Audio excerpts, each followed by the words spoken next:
I conquer, you'll have a blast.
I see. Thank you so much. The Adventurers Guild has been overwhelmed these days. No worries at all. We've always valued the strength of adventurers. Given the current situation, it's vital that we all work together. Since we're facing the same enemies, I'll send you the intel we've collected on the Abyss so far. Then we can take a look at how to coordinate our efforts. All right. Thank you so much. Hi, Catherine. It's us. Got any new commissions? You two have come just in time. I've got some good news. The Pyro Archon has finished assembling her forces and stationed them all across Natlan. Given how the Abyss has ramped up its activities lately, we can no longer afford to act only after receiving news of an invasion. So the Pyro Archon suggested that the Scions of the Canopy and the Adventurers Guild focus on collecting and disseminating intel. That way, we can stay informed of everything that's happening across the land. Once we receive word of enemy activity, we can notify the nearest camp and the stationed forces can take immediate action. Yes, precisely. This should also allow us to focus on gathering information, rather than running around and trying to tackle everything at once. So please also take a chance to relax, you two. You've been working hard these days, and this will be a good opportunity for some well-deserved rest. So that's the plan. Whew, we can finally stop and take a break. Paimon knows that. It's not like Paimon just wanted to lay here and do nothing. The movements of the Abyss are always unpredictable. There have also been times when it suddenly became more active in the past. The people here generally see it as something like an acute natural disaster. Once the disaster is over, everyone will return to their normal lives. We just all hope that day will be sooner rather than later. Oh, right. Most people have no idea just how bad the situation has gotten in the Night Kingdom. Huh? Is that the Traveler in Paimon? Hello, hello! Oh, hey, Kachina! Are you feeling better now? Yep. Now really isn't the time to stay home and recover anyway. I wanted to do something to help. I heard that the Pyro Archon is gathering warriors to be stationed in the more remote areas. So I came here to sign up. Don't think I haven't heard about all the things that you've been doing. With everyone working so hard, I've got to do my part too. Oh, by the way, Shilonin told me that she was ordered to forge you an ancient name. She said that she's all set and we can head over whenever we're ready. Wow, so we'll finally get to meet Shilonin, the legendary forger of ancient names. Paimon still can't believe anyone could forge those things. Shilonin is a true master. Not only can she forge ancient names, but also all sorts of new and fun things. She's always got a pile of commissions on her plate, so you usually have to wait a while before she finishes something. In this case, though, she's completely cleared her schedule just to work with you. She wants to give your name her full attention. Well, I've already signed up as a warrior, so all I have to do for now is wait for my assignment. If it's okay, maybe we can go to see Shilonin together? She wouldn't turn me away, right? I mean, I hope she wouldn't. Hey, have some confidence in yourself, Kachina. After all, you're already a victor of the Night Warden Wars.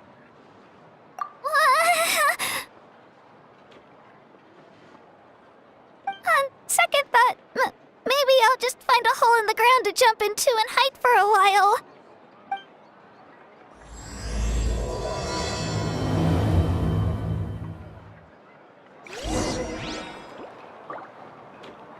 I'm heading east. Don't you come with.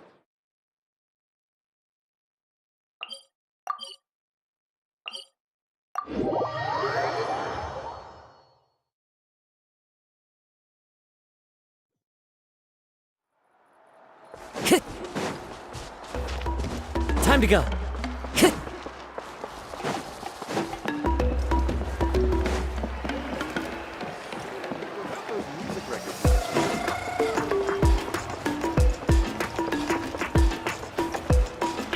Careful not to confuse attitude with appetite.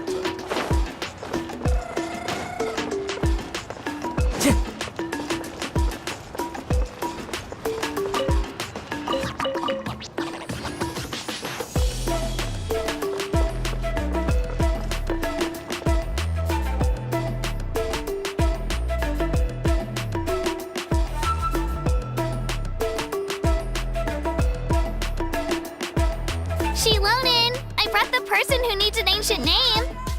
She's super amazing, and I've already learned tons of stuff from her. I can vouch that she's really worthy of a hero's name. Ah, yes, so I've heard. So young, and yet you've already got quite the reputation. Wait, are you Outlanders? Yep, we're travelers who just arrived in Natland not too long ago. No, I mean, I was aware that you're travelers. It's just no one told me that you're Outlanders. Huh? You're saying the Pyro Archon didn't tell you? No, the only thing she said is that a new hero had pledged herself to the plan, but we need to forge an ancient name to ensure she'd be able to return safe and sound. And she did mention that it would be quite difficult to forge an ancient name for them, but at the time, I thought she was just commenting on my skills. But I seem to understand where the true difficulty lies now. Are you upset? Oh, I wouldn't go that far. I'm used to it, really. I just need a moment to process things. The Pyro Archon's requests are always difficult to fulfill, and we used to argue a lot. Honestly, it's probably for the better that she didn't bring this up at the time. Anyway, I can't argue with her if she isn't here, and it'd be pointless to take my anger out on someone else. But, just because I understand her rationale doesn't make me any less upset. After all, she must have known that forging an ancient name for an outlander is an impossible task. It's impossible? As you probably know, an ancient name is a symbol of a hero's sparing glory, which grows even richer and heavier as generations of successors inherit it. We forge ancient names by engraving the heroic deeds of an individual who will become the first hero of that particular name.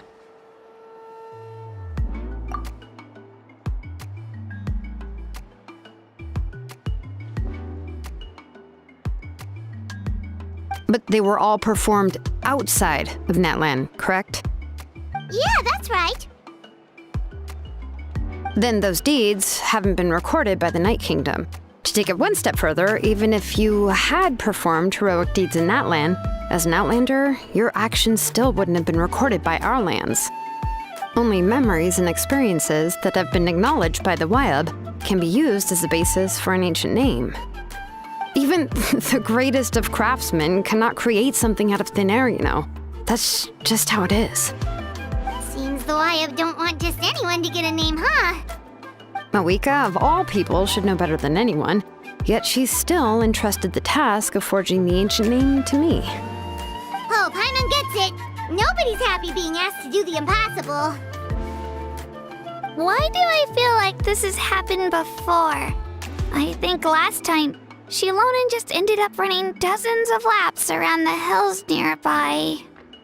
Ugh, don't remind me. Let's just focus on how we can pull this off. How to achieve the impossible. You mean you're already willing to accept the task? Well, what else can I do? What's happened is already done, and it's not like I can outright defy the order of my archon. If she gave me this order, then she believes the ancient name is an indispensable part of her plan, and that I'll be able to find a way to make it happen. In other words, the order is an affirmation of my abilities. Whoa, not only has she accepted the task, but now she's looking for silver linings? Yeah! Let's see if we can find some special way to pull this off. If we really can't make it work, I'm sure we can still go back and talk to the Pyral Archon, right? The key is getting the Wyab to somehow acknowledge the traveler's existence and record her heroic deeds. We heard the voice of a Wyab when we were in the Night Kingdom before. We even had a whole conversation with her. If we can talk to her again, maybe we can figure something out together. Well, every tribe has their own Wyab. How do we know if the one you met is indeed the best one for us to talk to? Plus, considering the unprecedented nature of this situation, I have a feeling that the acknowledgement of one Wyab alone would probably not be enough. I don't know. That requires a level of knowledge that I do not possess. We need to find a consultant who's an expert on all things Night Kingdom and Wyab. The first person who comes to mind is Seatlali at the Masters of the Nightwind, the one we call Granny Eatstali. Oh, we've heard that name before. We used her spirit speaker stone to find Kachina's ancient name. A person who can make something like that must be pretty impressive. I'm not sure she'd be able to help. Still, she's older now and quite eccentric. It's hard to even book a meeting with her, given that she's constantly holed up in her room and doesn't like to be disturbed. I've heard that to get her help, you have to be extremely patient with her and know how to keep her spirit up. I hate to break it to you, but... Huh. Why is that? I mean, didn't she already help you before?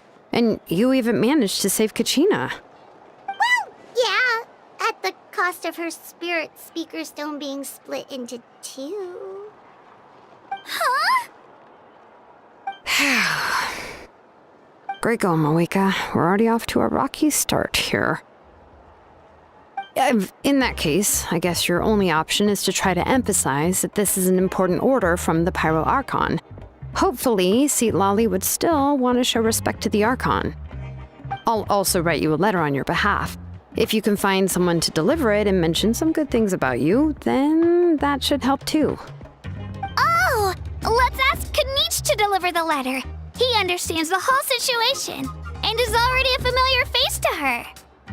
Paimon sure hopes a Hal won't interrupt when he's talking, though. All right, Kanich is a seasoned negotiator. I trust that he'll know the best things to say. Great!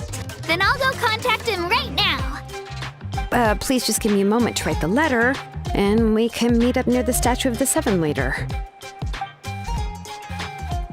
Sounds good. We'll take a stroll in the meantime.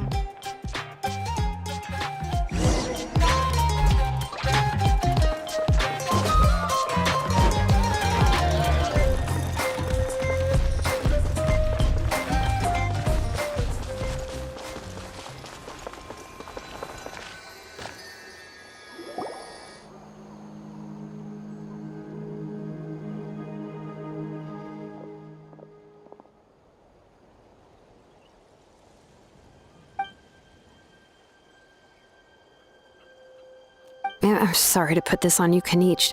It's just that you're probably the only person who knows how to deal with her.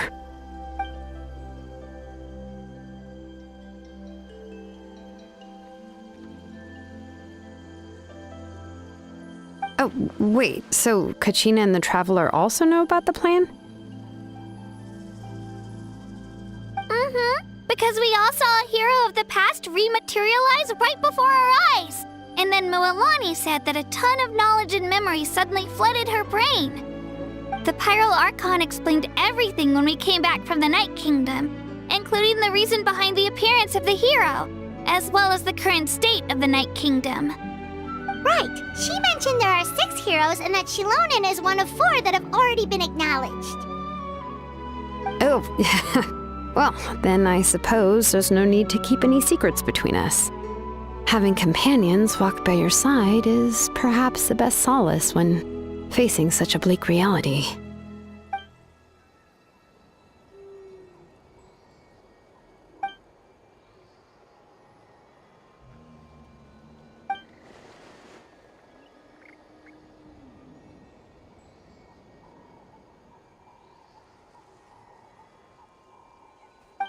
Seat Lolly knows him too?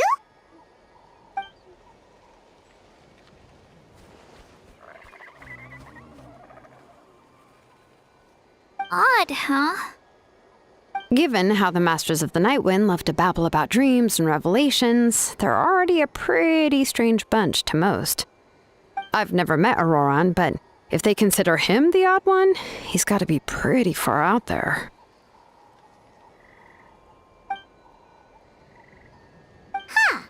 Makes sense.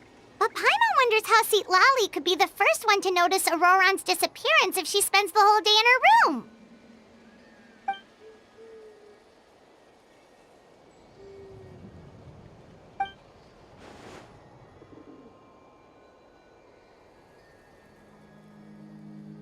Huh, so if I'm following, you mean we'll help her investigate Auroran and the captain's whereabouts?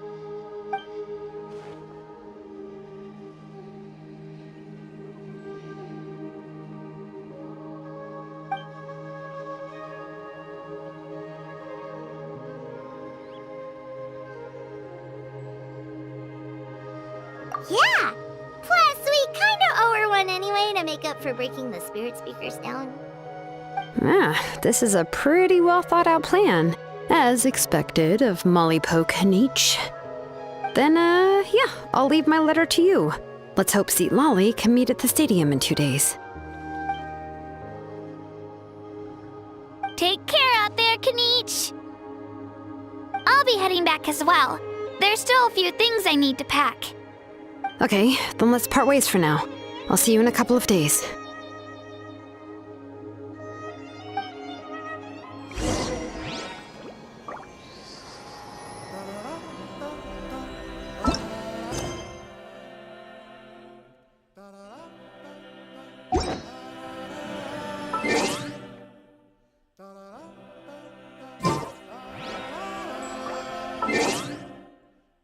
There are leaves.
it's time to meet up with Shilonen. Let's ask her how things have been going. Time to go.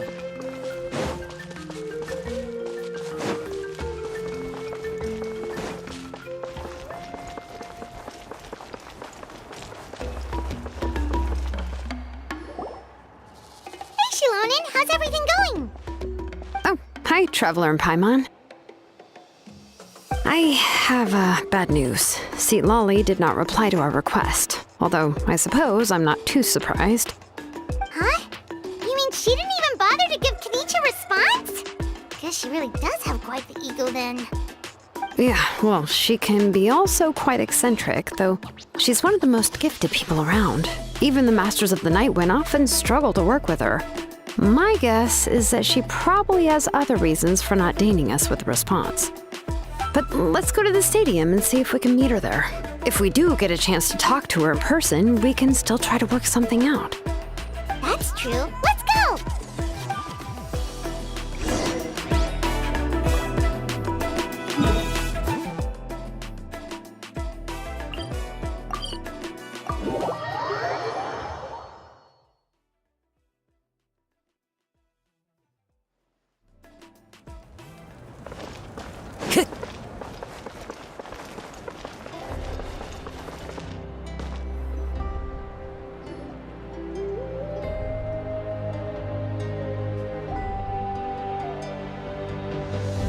Paimon doesn't see anybody.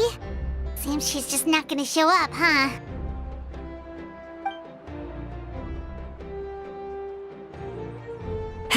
Well, we tried to be as considerate as we could, but she's under no obligation to help. That might be true, but this is still a request from the Pyro Archon, right? Shouldn't a subject always answer the call of their Archon? A subject? Well, if you ask me, I'd say we're all more like friends with the Archon. Yes, Mawika is our leader, but that doesn't mean there's any kind of tall barrier between us and her. The only thing is that she often has very high expectations of us. Huh.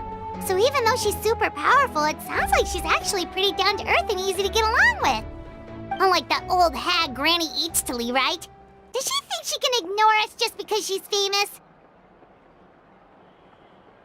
You all talk about her like she's some kind of huge deal, but she didn't even bother to reply to our letter! Seriously, if she didn't want to come, she could at least let us know. If that's what aging does to you, Paimon never wants to get old. Oh, really? So, that's how you see me? Huh? Who's there? Who's talking next to Paimon?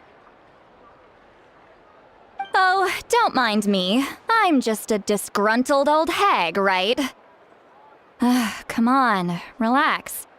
I'm sure my bark's worse than my bite. Huh? See, Lolly. Wait, you're Seat Lolly? You're Granny Eatstily? Yes, Granny Eatsley. But emphasis on Eatsley, not Granny. You must know this trope from light novels, surely. They use it all the time. The young man who's actually the oldest person in the room. The girl next door who turns out to be a seasoned veteran. The wise sage who looks like a little kid. Oh, wipe that look off your face! You've seriously never seen an older lady that doesn't look her age? Okay, well, don't go thinking it's a trick either. See? I'm barely wearing any makeup. Did I forget to mention, she's called Granny, but she's actually pretty young. It was an honest mistake. I guess we've just gotten used to it. I'm sorry. So, how old are you actually? What? How dare you?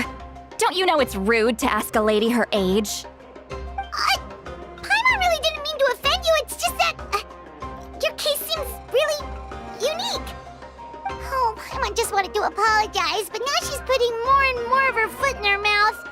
Really, Paimon just got a little mad since we thought, well, you were gonna leave us out to dry. It was my idea to invite you here, Seat Lolly. So if you're upset, you can just take it out on me. All right. I was only joking. I didn't mean to chastise anyone. There's really no need to take all this so seriously. If anything, I'm gonna feel awkward if we keep this going. I received Kenichi's letter and was planning to attend this meeting. Since I had already decided to come, I figured there was no need to draft a reply that simply said, "Understood." Besides, just showing up is the most important part, no? But, of course, it's also natural for people to get held up by one thing or another as they're trying to leave the house. It certainly was a bit awkward to see that everyone else had arrived before me. At first, I was thinking of quietly sneaking over, but since you were already here waiting for me, I started to think about how I should phrase my apology, only to hear you all talking smack about me. Anyway, that's the whole story. Honestly, it's not like I owed you an explanation anyway.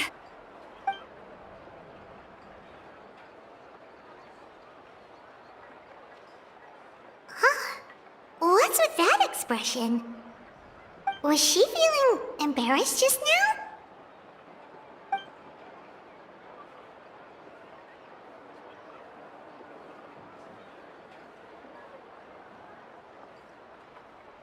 When the Masters of the Night Wind say they struggle dealing with her, I wonder if the feeling is mutual.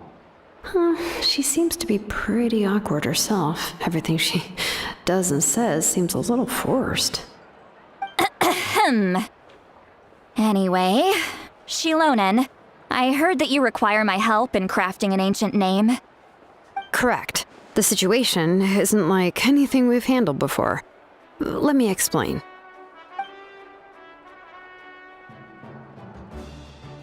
I see. So Mauika has asked you to forge an ancient name for an Outlander. Well, that would be a first. And you've also heard all about Auroron. I must say, he's always been a good kid. I can't see him joining the Fatui of his own volition. He must have been coerced somehow. Yeah, that's what we came here to ask you. We'll help bring Auroron back if you help us solve the problems of forging the ancient name. What do you think? I suppose I'll just call you Traveler for now. Traveler, come here. Let me take a good look at you.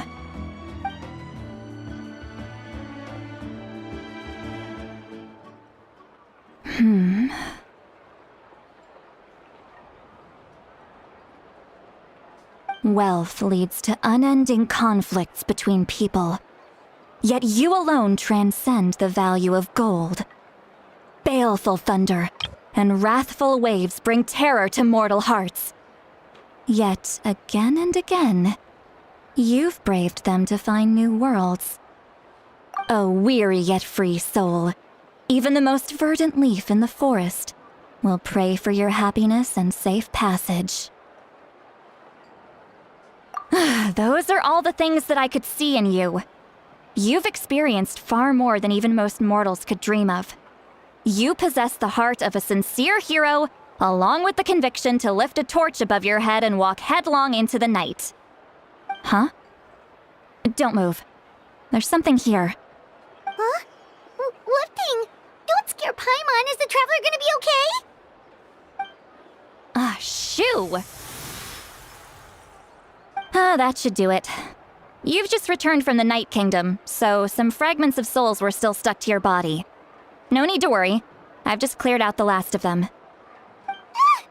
Isn't that kinda like having part of a ghost come back with you? It's nothing as serious as that. If left unattended, the most it could do is stir up some chaos in your mind, and generally worsen your mood. Well, in that case, better to get rid of them. It was nothing. Shilonen, let's follow your proposal. Once you've brought Auroron back, I'll take you to see the Lord of the Night. The Lord of the Night? But don't we need to talk to the Wayab of the tribes? Something this important is beyond their jurisdiction. Only the Lord of the Night can decide whether we can grant an ancient name to one who does not hail from our lands. The Lord of the Night is an ancient entity that rules over the entire Night Kingdom, constantly borrowing the power of the sacred flame to combat corrosion from the abyss. Oh, so you're basically saying it's even more powerful than the Wyab of the tribes. Well, that sort of makes sense, being the lord of the entire Night Kingdom and all. Not exactly. It's not so much that one's more powerful than the other. But never mind. That's not important. It would take too much time to explain. Just listen carefully to what I'm about to tell you. The Lord of the Night is currently in a deep slumber, and we can only communicate with its consciousness while in a trance. In other words, in a dream. But I will need to prepare a few more things if we are to hold a ceremony to achieve the state of the trance. I'll make a list. Can any of you get everything for me?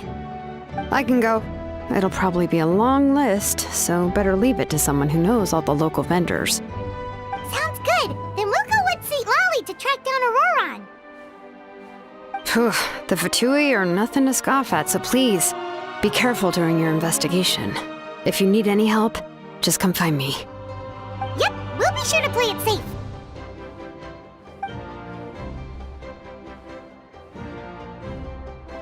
All right, now it's time for us to catch that brat and bring him back. I'm sorry I made you wait earlier. It was actually because I decided to swing by Auroron's place to look for clues. He has always lived alone, and I found a broken jar in his house. There was also something off about his phlogiston aphids, which I assume is because their keeper has been gone for quite some time. And interestingly enough, I saw some slash marks in the house that did not match any of our local weapons. My guess is they were left by Snezhnayan arms. Oh, sounds like the Fatui broke into his house and took him hostage. But why would they kidnap a kid who just spends his days living in the country and raising aphids? He's only in his 20s. What would they want with him? That's not to say that I believe he's totally innocent, of course. Since he's the only one who was kidnapped out of everyone in Natlan, he must have done something to attract their attention. In any case, we'll get to the bottom of this once we manage to get him back here. I'm truly sorry to put you two through all this trouble with me.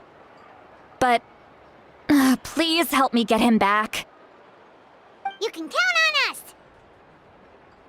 All right, then let's start by heading to where Auroron was seen last.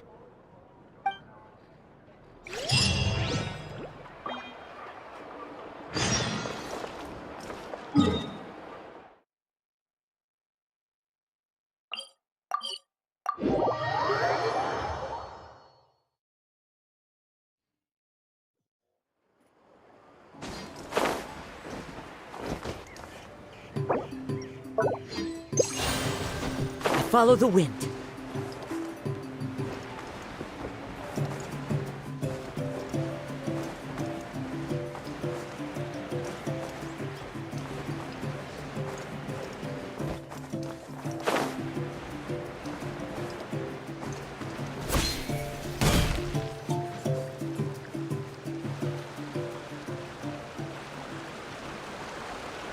This is the spot. An eyewitness claimed to have seen Auroron speaking to some Fatui soldiers here. I don't know how much you're willing to believe me, but Auroron really is a good kid.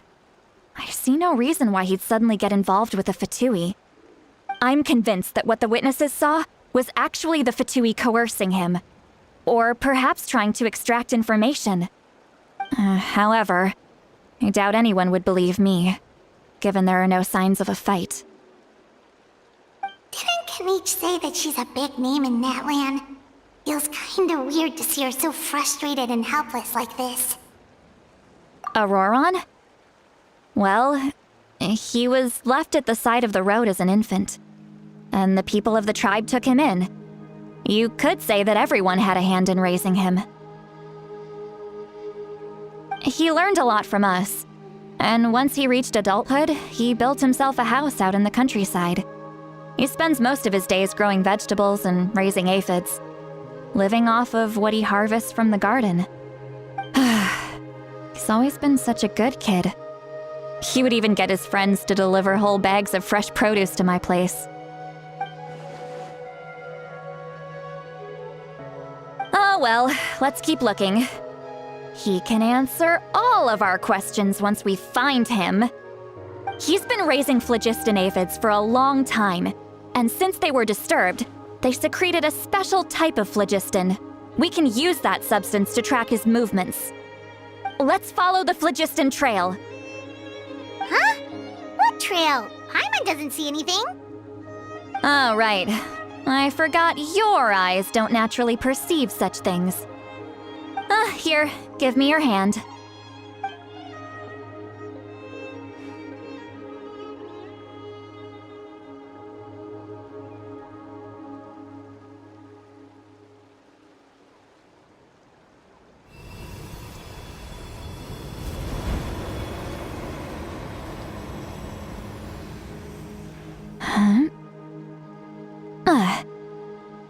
How about now? What do you see?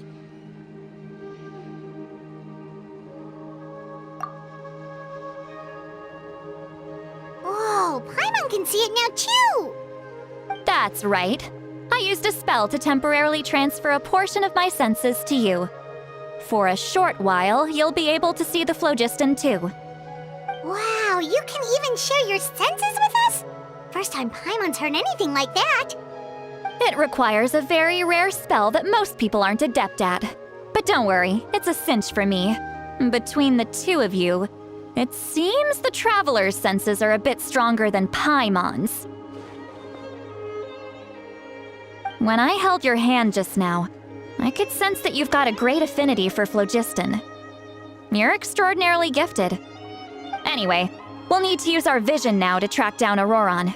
Good luck, you two. Over here, this way! See, Lolly might say a lot of deep and confusing stuff, but this spell of hers is really something. What was that? Oh, Paimon was just complimenting you. Really?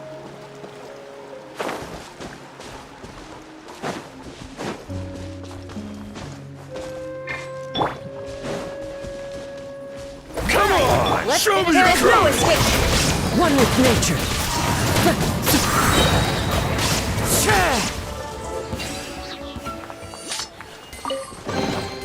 Who says there aren't benefits to a life of wandering?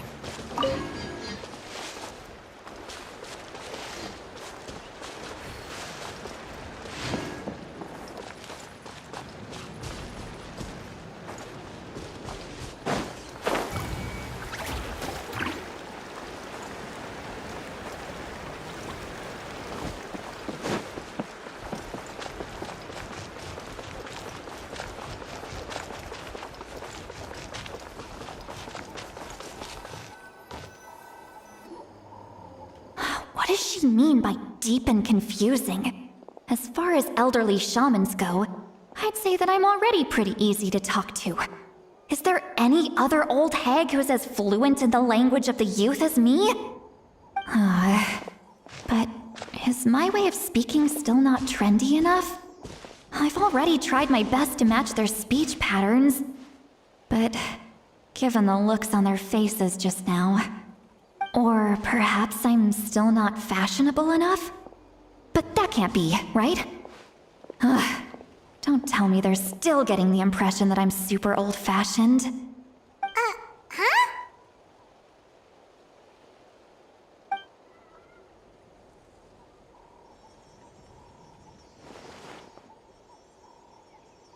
Was that Seat Lolly's voice?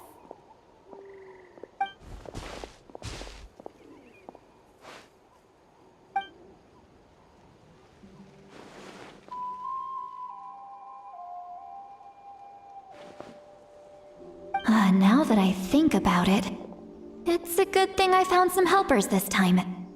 Some things are best done with the help of friends.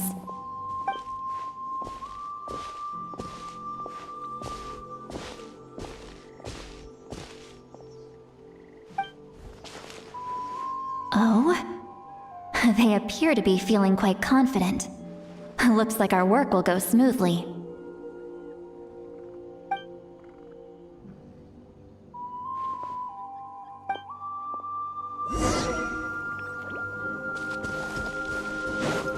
Time to go. Hey, looks like there's a new camp over there. Let's go take a look. That little brat, I swear. I just hope he hasn't gotten himself into any real trouble.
Yeah, judging by Paimon's experience as a guide, it definitely looks like people set up camp here.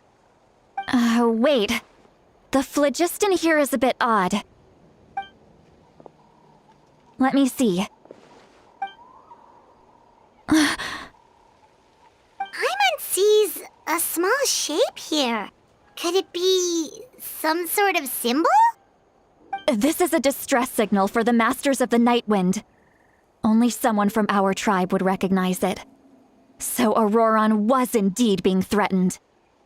We've got to find him, fast. Leaving such a subtle mark implies that he was trying to be discreet. In other words, he was probably under the Fatui's watch. If they notice us, we can just charge in and fight them to the death. But what if my darling grandson is also there? I can't have him caught in the crossfire. No, I've got to be careful. Otherwise he'd get hit as well. How annoying. No, I've got to stay calm and keep my composure.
Traces of people staying here too. Wait a second. The phlogiston around here is jumbled up. I can also smell a mix of elements in the air. Pyro, electro, and some other elements as well. Kanich told us that you were super amazing. No wonder you can sense so many more things than us.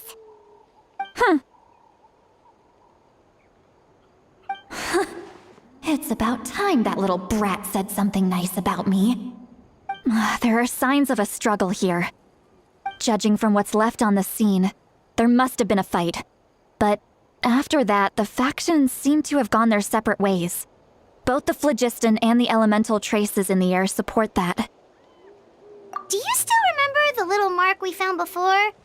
Paimon's thinking, what if Auroron wanted to leave another distress signal, but was caught by the Fatui?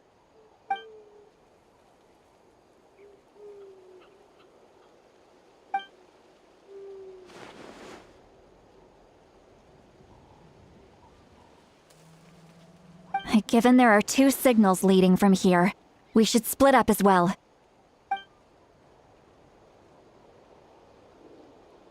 I'll take this direction, and leave the other one to you.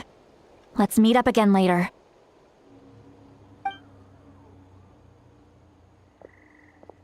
Auroron, what the heck were you doing? It's one thing to trouble me, but now I had to bring other people into this as well. Ah, you little brat. And off she goes! Traveler, did you hear all of that as well?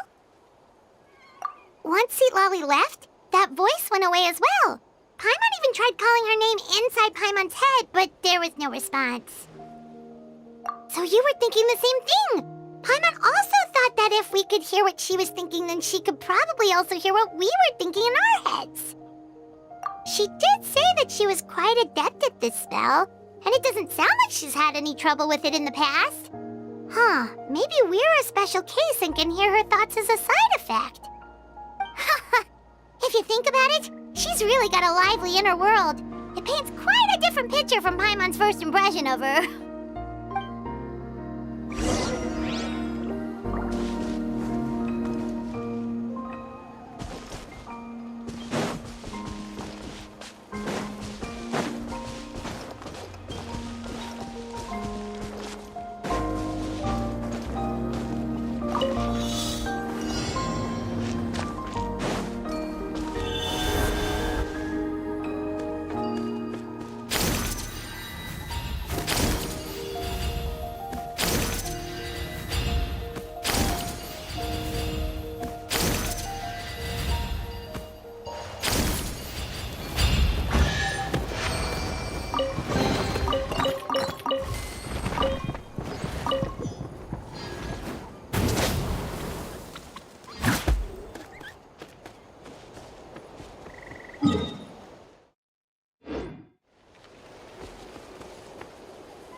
See some traces here. Let's follow them and see if we can find anything up ahead.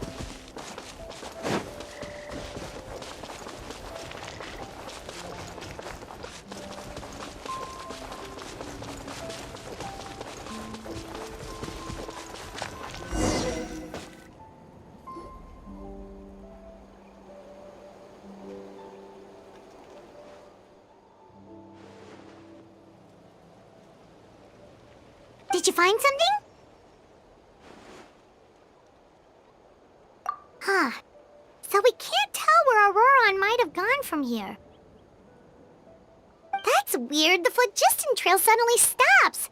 We can't make anything of these footprints either. But he can't have just evaporated into thin air, right? We know he wasn't alone. He had all those Fatui with him. So, you can hear the sounds of the wind from beneath the earth.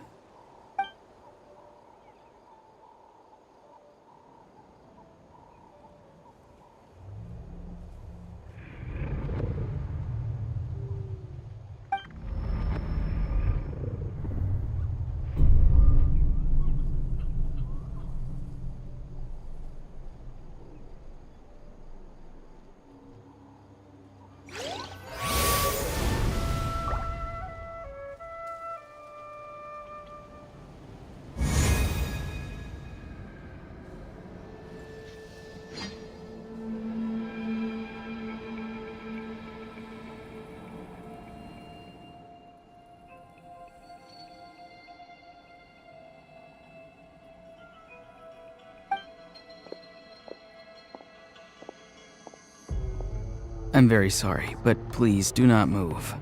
I have no desire to hurt you. I apologize that our first meeting has to take place like this. It's just that you're much like one of those animals with ears that perk up as soon as it senses danger in their environment.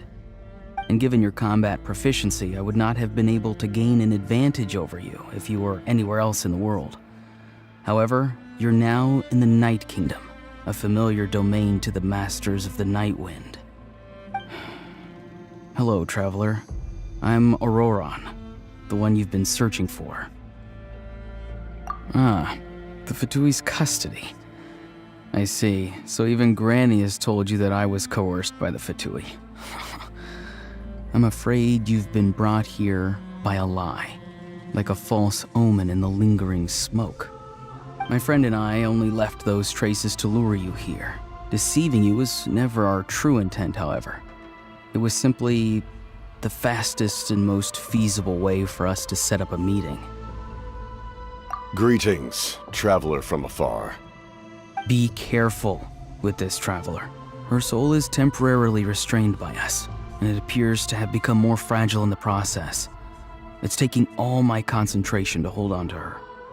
It was I who tasked Auroron with leaving the traces to lead you here, and I who used the Master's ritual to bring your soul to the Night Kingdom. I've heard much about you from the past encounters you've had with my colleagues. Given the present situation in Natlan, I would like to sincerely request a formal meeting with you, in person. I will use the opportunity to explain my goals and motivations to you, as well as why I mistrust Malwika, the Pyro Archon. I believe there is little reason for you to blindly follow her plan. If you would like to hear our intel, then find us to the east of the stadium. But remember, not a word of this to anyone. I would like to avoid any further conflict. You will see me again once you return to reality. No matter what I say, please, help me keep this a secret. This is all to avoid dragging Granny into this conflict.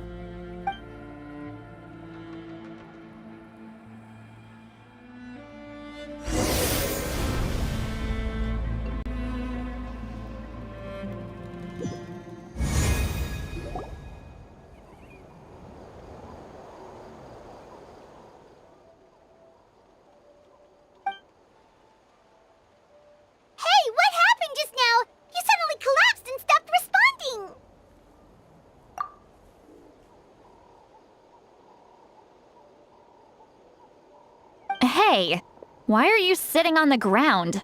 Are you okay? See, Lolly! She froze for a moment and then just collapsed to the ground! Could it have been those leftover remnants from the Night Kingdom? Do you have any itches or pain anywhere? Don't worry, we can take a short break. Sorry, I know I asked for your help. But had I known you were feeling unwell, I wouldn't have taken you on this trip with me.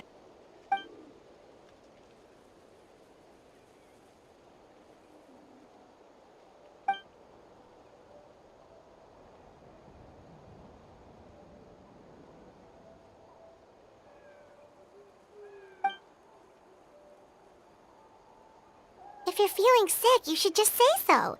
St. Lolly should be able to, exorcise any ghosts or weird stuff that you picked up in the Night Kingdom. A seasoned traveler must know the importance of not pushing yourself beyond your limit. If you need anything from me, just say the word. In any case, let's take a bit more time to rest now.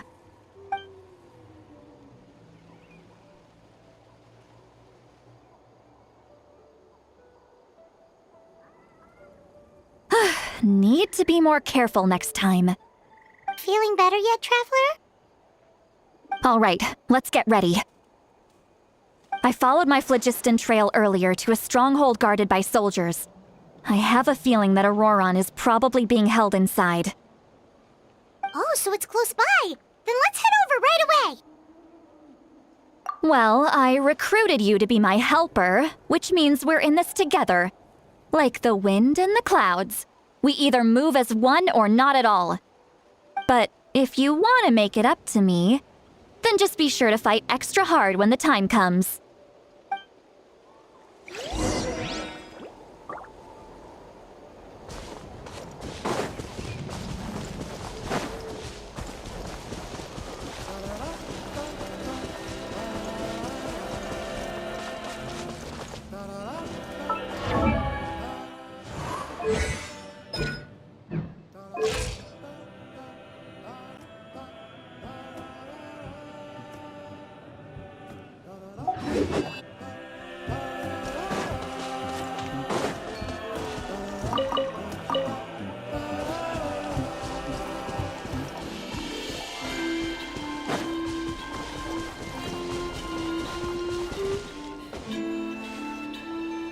Look over there.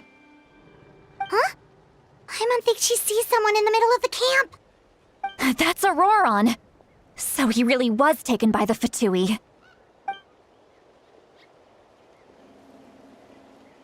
All right, we'll take the lead.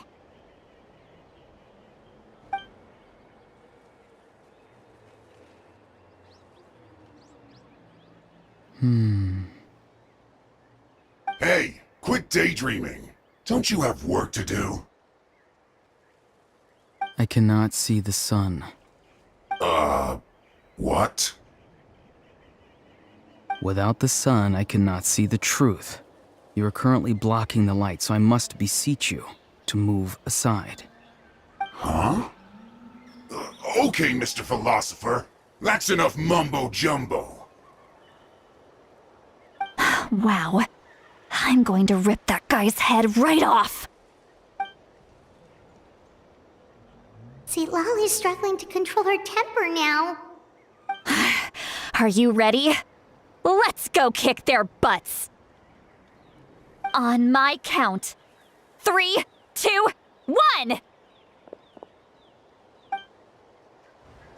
Still trying to resist?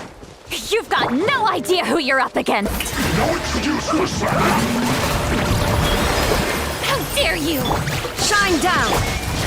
Into the wind! As one with wind and cloud! So end this quickly! Torn to oblivion!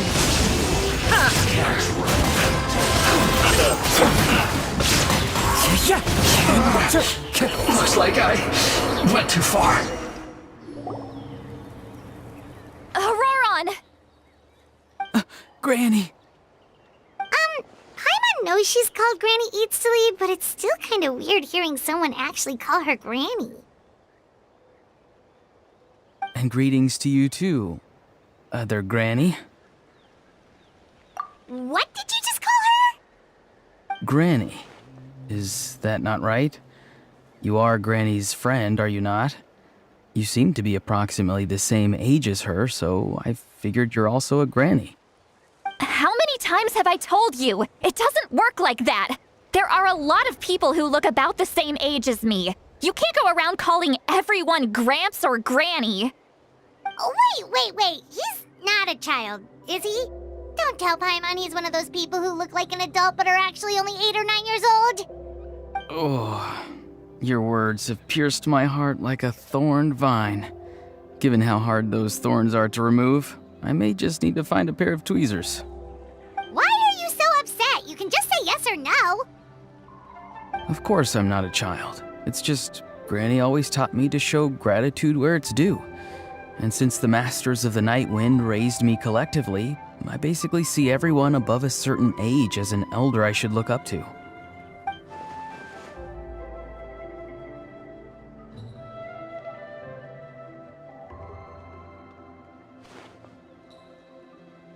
Exactly. But if you keep that up, then everyone's going to be your senior. And do you think saying all of this is gonna save you from a scolding, Auroron? Haven't I told you 100 times since you were a kid? Heed the 3 warnings. Be wary of beasts prowling around, scammers looking for their next victim, and strange people who appear out of nowhere. Oh, so you do remember, and you just chose to ignore them. I always knew that living on your own was going to get you into trouble sooner or later. But getting kidnapped? That really takes the cake. You won't always be able to rely on other people coming to your rescue, you know. You're just lucky we got here when we did. Or we might be launching another search and rescue operation to find out where they put your severed head. I'm sorry, Granny. I'll be more careful next time. Next time? Oh, good one. You think there'll be a next time after this? Not a chance. They didn't hurt you, did they? No, they just asked me a lot of questions about Natlan's terrain and made me draw a map of the ley line distribution. Okay, now answer me honestly.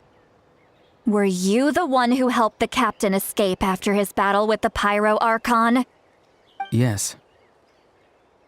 So why did you do it? Because they said they would need my help from there on out. They also said that if I refused, they'd just come to you, Granny, and they'd already figured out a way to make you do their bidding. Hey! I'm no ordinary Granny! Would they really dare to come after me? And you! Did the gods give you a brain just for you to not use it? Did you really believe everything they said at face value and not stop to think? Thankfully, the Pyro Archon only asked that we find the mysterious individual from the Masters of the Night Wind and didn't slap your name on a wanted poster. Don't think for a second that she doesn't know what's happening. Even if the truth that you see will soon manifest into reality, there is still no need to preemptively panic. Have you forgotten the words that I've taught you? I'm sorry. Forget it. We can submit the details of this camp and the defeated Fatui as evidence of your innocence. Let's clean this place up and get back to the city. Auroron, you better remember this lesson well and seriously reflect on your actions. Also, once we return to the city, come to the speaker's chamber with me. I'll need you to explain everything. Sounds good. Should I bring some of my homegrown vegetables as well? Your vegetables? Yes. I grow a lot of fresh produce in my garden. I hope the Pyro Archon won't be too picky about the selection. Now's not the time to be thinking about that. If you do come face to face with the Pyro Archon, the first thing you should do is... Recite the 3 warnings. Huh? No! You should emphasize that you were not in cahoots with the Fatui! How exactly did the Masters raise this guy? Oh, right.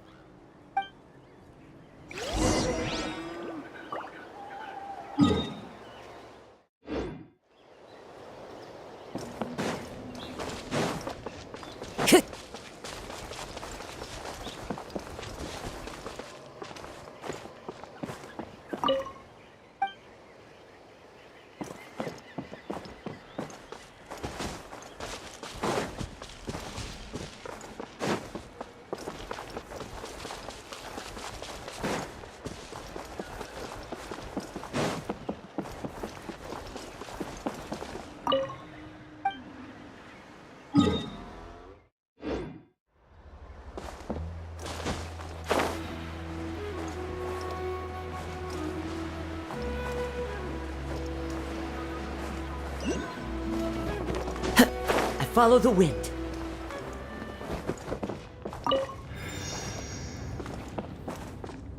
Time to go. I'll put you on have a load of this! Shouldn't get careless.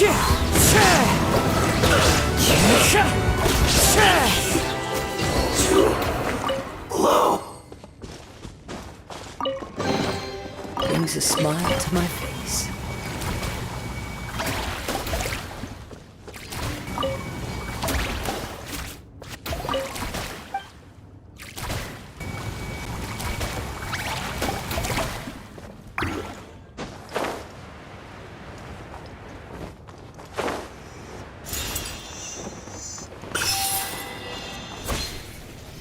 Frozen. Strike a pose!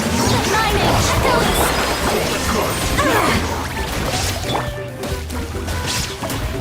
One with nature.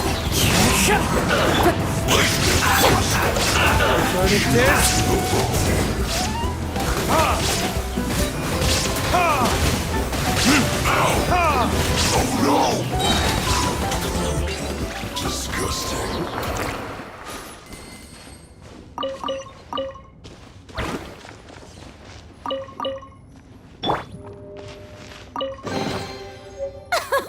Splendid!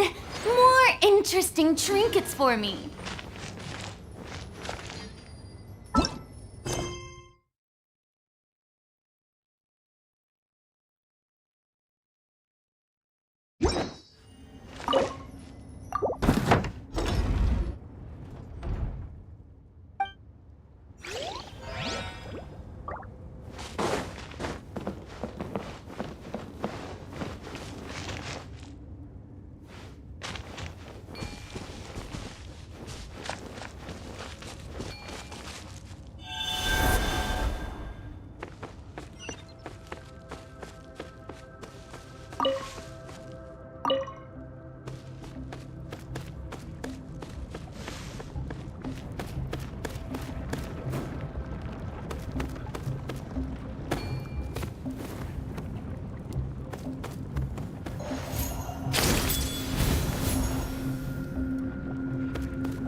is no escape!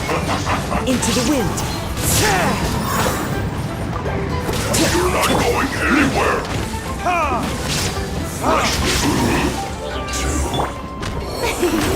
The show begins!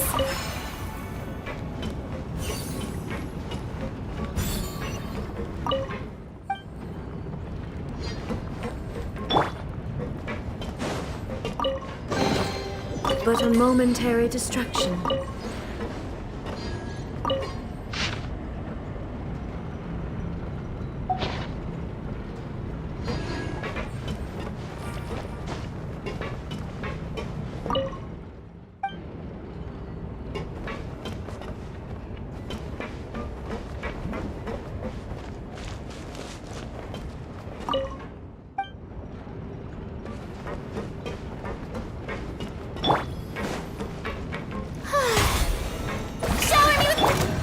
Shine down! The wind knows me.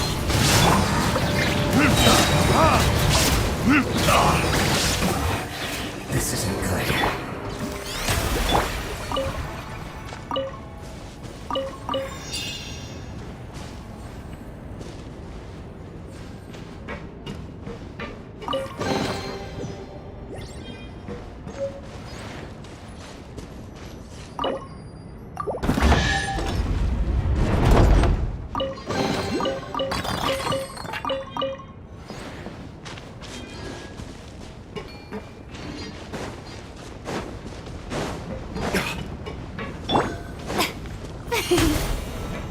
You'll get frostbite! There is no escape!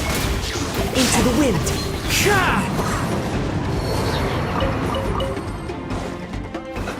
Let's move.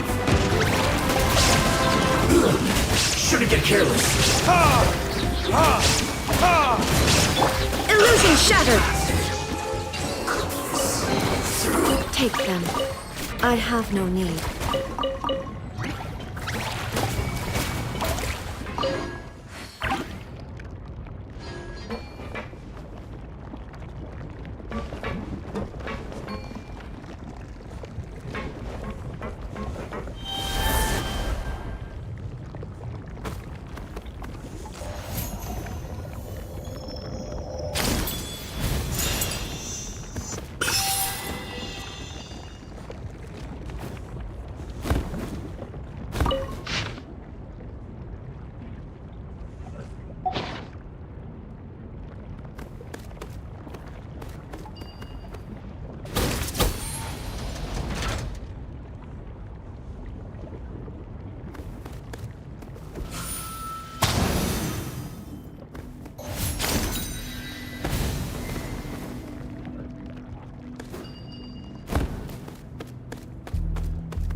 Stop that!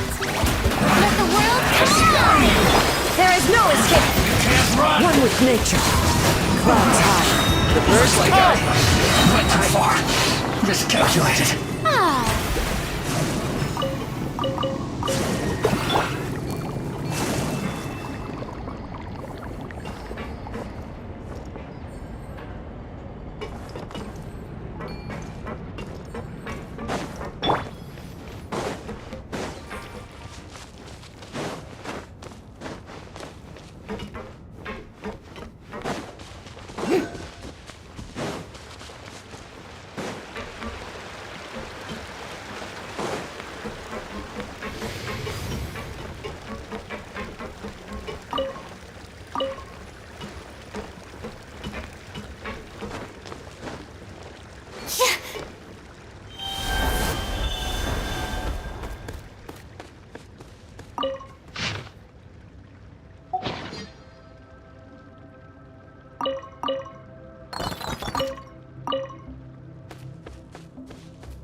Let's move.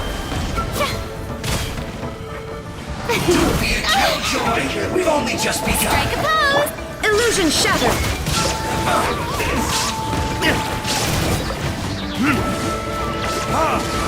You can't That run. hurts! Into the wind! There is no escape!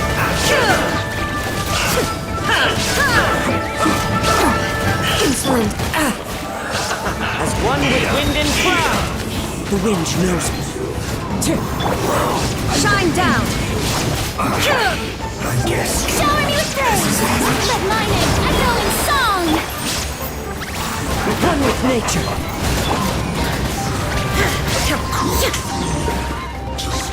Now you shall perish! Don't be a killjoy. We've only just begun. Looks like I went too far.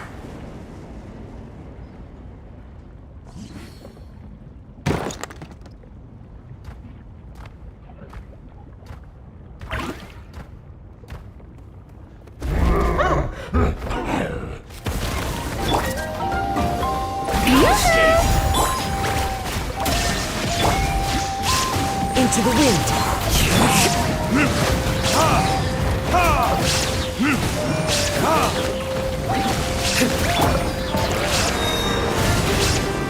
The wind knows me. Illusion shattered!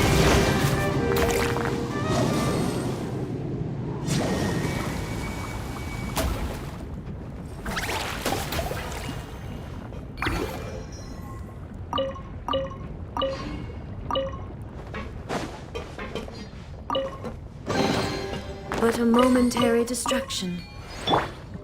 Ah! May I present?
with nature.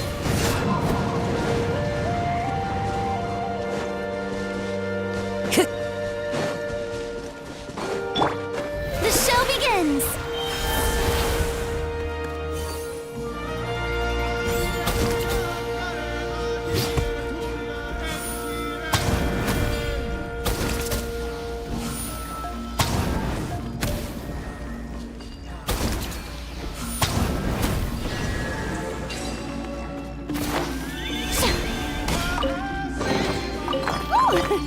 What a pleasant surprise! Truly an extra slice of joy.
The wind knows me.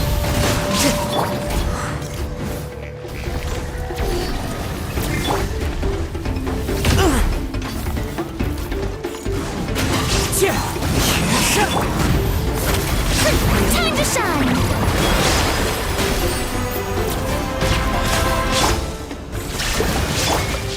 Into the wind. As one with wind and cloud. Torn to oblivion! Time for retribution!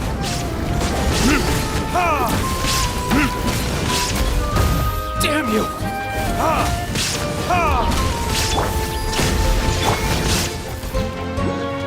One with nature. That hurts! Shower me with praise! There is no escape!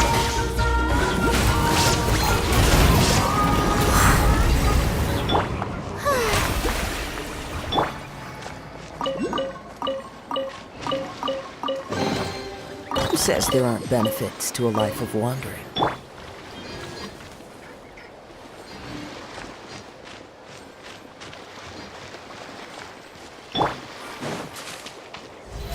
How brilliant!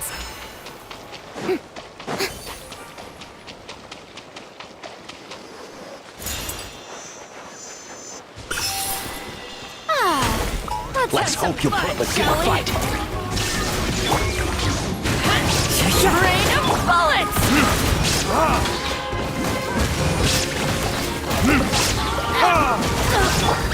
Illusion shattered!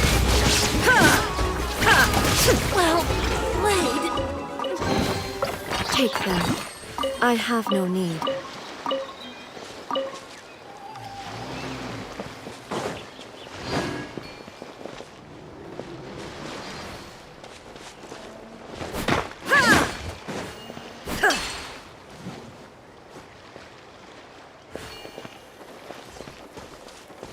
Shine down!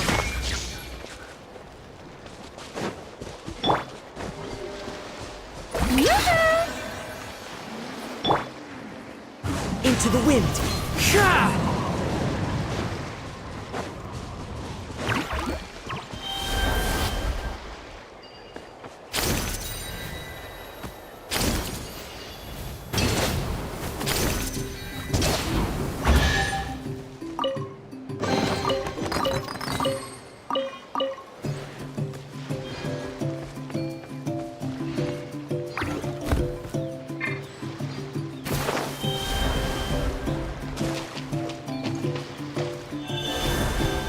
Show me your moves!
surprise. Truly an extra slice of joy.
Let the world come alive! Time to go. The wind knows me. Clouds high. The birds call.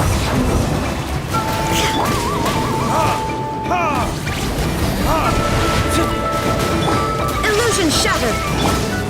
Into the wind.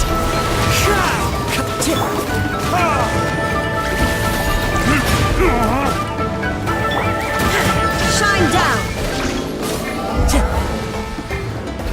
The wind knows me.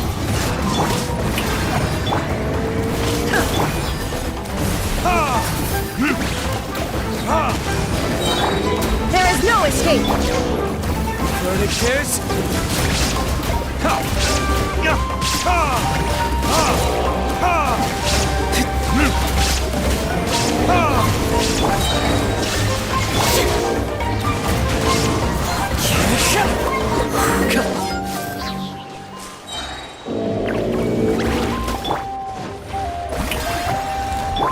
Illusion shattered! Fallen leaves, adorn my night! Let my name echo in song! There is no escape!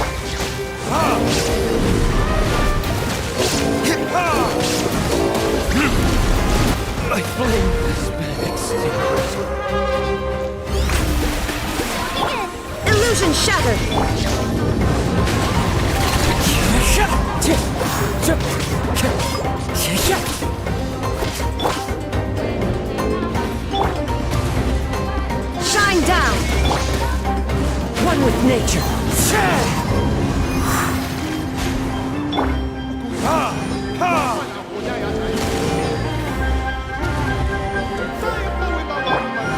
Illusion shattered! Into the wind!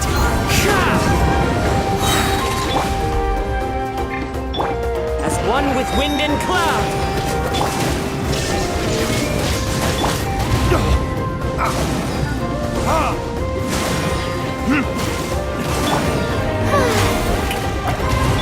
There is no escape! One with nature!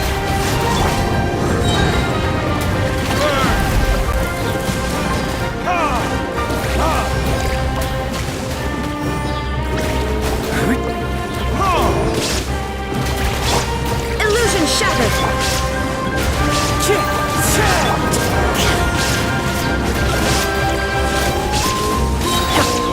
Time to shine! Now you shall perish! Shine down! It's fine! Into the wind!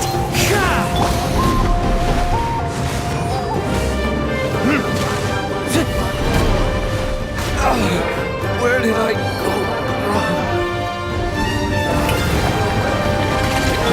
There is no escape! The wind knows it. Stay focused. Shine down! Into the wind.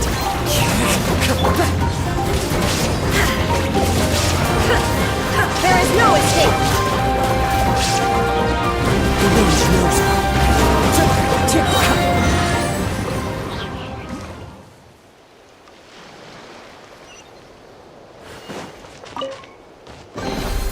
A fateful offering.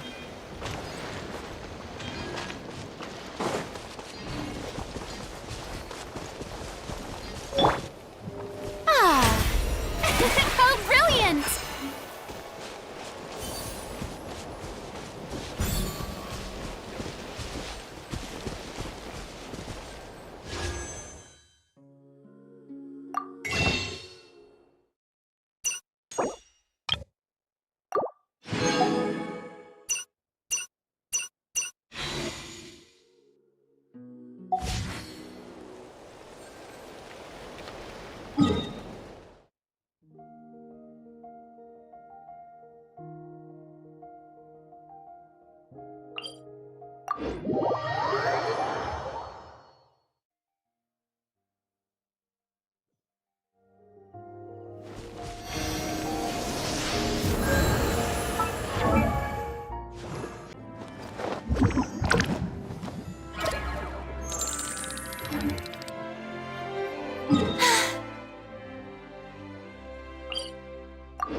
All right, let's finish this fast.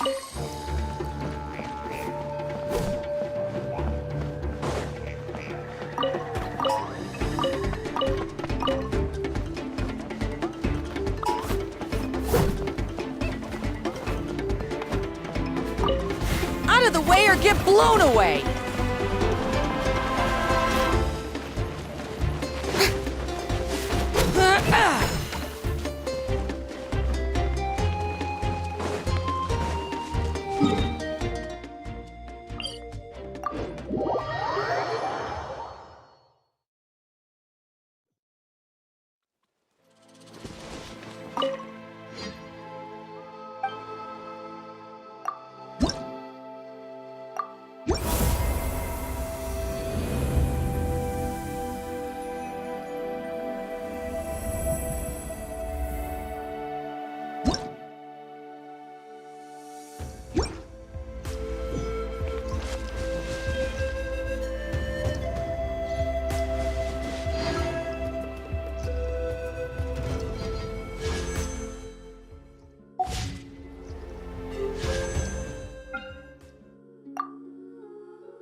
I see. So Auroron came to the captain's rescue because he promised to help him in exchange for Citlali's safety. That's right. I'm sorry. Now that you know Auroron was only trying to protect another member of his tribe, could I ask you to petition the Pyro Archon for her forgiveness? We'll give her a full report. We'll let you know once she's reached a decision. Will I need to stay here? Technically, yes. But if Miss Citlali is willing to serve as your guarantor, then we can release you from custody. Sure. I'd be happy to do that. I don't have any more time to waste here. I still have other things to do. Understood. Thank you very much. Mr. Auroron, please report back to the Speaker's chamber as soon as you've received notice of the Archon's decision. I understand. Thank you. And thank you too, Granny. Well, at least you won't need to hide your face anymore. Traveler, Paimon, thank you very much for your help. And don't worry, I haven't forgotten about my side of the deal. Once Auroron is settled, I'll go talk to Shilonen and get started on forging an ancient name for you. Oh, thank you! You scratch my back, I scratch yours. It's as good as done. You can just go twiddle your thumbs or something while you wait for the good news. Bye for now. Come with me, Auroron. We've got to find you a place to stay for the night. Goodbye, Other Granny.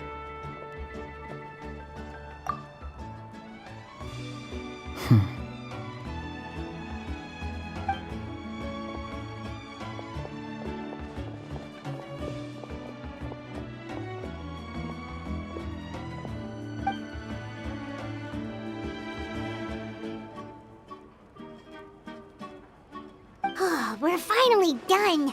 All right, it's time to find some grub. Huh? What is it, Traveler?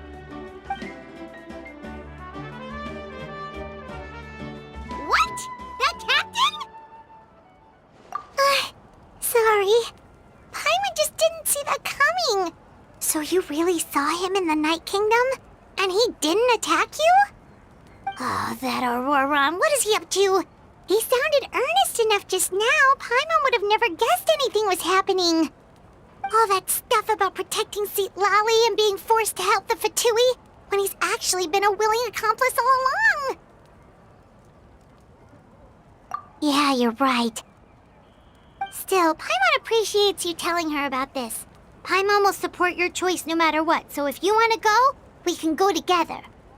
We still have another whole day before the meeting, so we'll just meet with them when the time comes.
Paimon doesn't see anyone.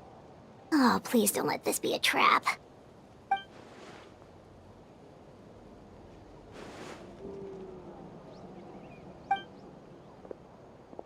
What was that? Good evening. Nice to see you again. It's you. You shouldn't pop up from behind people like that. What are you, a ghost? I'm terribly sorry. It's just a force of habit. And what's with you apologizing all the time? You sound so polite and honest, but you're actually doing shady stuff behind people's backs. You're right. Granny tells me that too. Huh. Come to think of it, you remind me of her. Sometimes you two sound really similar, you know. Oh, so you're gonna call Paimon Granny too now? Well, I could.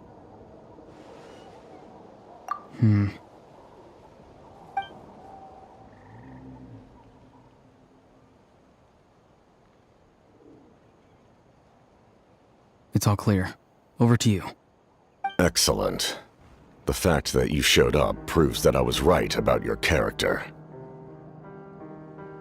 Yet, there's been a lot of talk about you. Child told me that you're passionate about the unknown and willing to take risks. Rather than facing you as an enemy, I would much prefer to bring you to my side. If we allow the current state of things to continue, we will inevitably clash, and that's a scenario that I'd very much like to avoid. I've long heard of your exploits across the nations. Though you have crossed swords with my colleagues many times, I know that you are by no means an unreasonable person. And once you've learned the truth that the Pyro Archon Malwika would never willingly share with you, you may just find it in your heart to consider my proposal. I assume you've already been informed of the Pyro Archon's plan. In order to defeat the Abyss and save Natlan, she still needs 2 more heroes to appear. Wait, how did you know that? Never mind. Guess that's not important now. I've long kept a close eye on her plan. To be frank, it's an exceedingly risky plan. Will the heroes really appear? And even if they come to her, will their power be enough to drive the Abyss back? If any part of the plan goes awry, all of Natlan, even all of Tevat, will pay for her mistakes. Now, you may have been led to believe that this is the only plan available to her. But what if I told you she's had another emergency plan all along, the details of which she has chosen to keep hidden from you? An emergency plan? Yes. A way to keep Natlan intact, even if her original plan fails. But given the painful cost of its execution, she has chosen to keep it as a mere backup plan. Whether this stems from hesitation, fear, or even naivete, I cannot say. But Natlan cannot afford to wait until she comes to her senses. My fear is that given the enormity of the decision, she will be reluctant to confront the dire reality we face until it is too late. There will be no time left to execute the backup plan, and all of Natlan will be lost to the Abyss. We have to make the decision for her, here and now. Yeah, do you have any evidence for all this? Just telling us a bunch of scary stuff isn't enough, you know. Besides, wasn't it you who tried to seize the Gnosis for the Tsaritsa plan?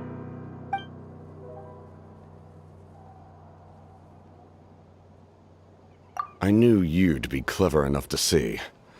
That's right. I did not seek the Gnosis for the Tsaritsa. Since I was defeated in battle, I must put to rest my thoughts about the Gnosis.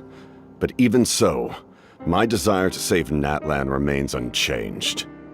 And now, I have found a new way to solve the crisis. We can implement it immediately if we reach an agreement. Someone's here. Huh? The captain disappeared! Something is rapidly approaching. Oh no. Something! Bad news, chump! It's your granny! See, Lolly! When did you get here? I knew something was amiss after we were separated. Hidden ceremonial tools, an unconscious traveler. I must say, I'm very curious about what you're up to. How dare you go behind our backs like this, Auroron? Colluding with the Fatui? Really? Oh, here we go again. Cat got your tongue, huh? You really think you can avoid a scolding just by staying quiet? I'm not trying to avoid anything. Oh, and now you're talking back. Well, go on then. Explain yourself. What the heck are you up to? I'm sorry, Granny. I feel so guilty. You! That's it! Where are my tools? I swear if I don't teach you a lesson right here and now, I'll... Wait, Lolly! Please calm down. We, still learned a lot of info, didn't we? Like the fact that the captain isn't trying to seize the Gnosis anymore. So maybe just save the scolding for later, okay? Listen well, Auroron. You're only getting out of this now because of the Traveler's plea. This isn't over. You hear me? You're right, Traveler. Let's go. We can discuss this more back in the city. You two keep an eye on Auroron for me, okay?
There's still a long road.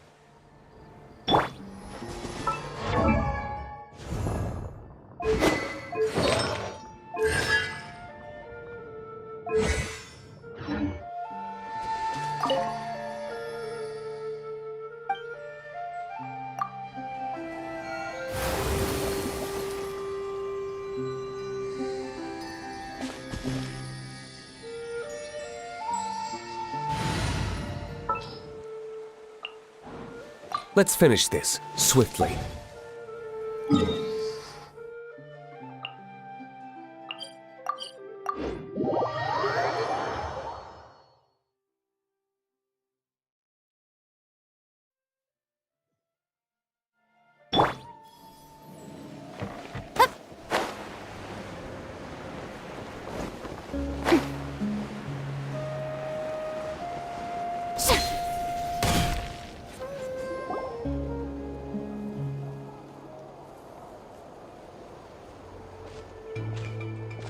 In all my years, I've never had a child cause me so much grief.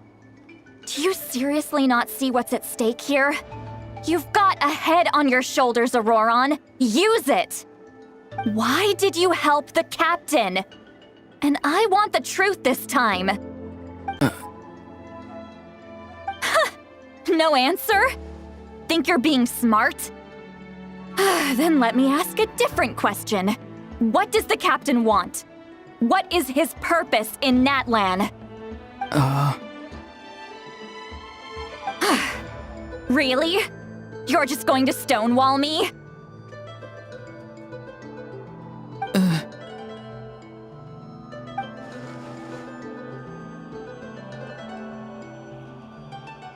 Just use your brain for a second.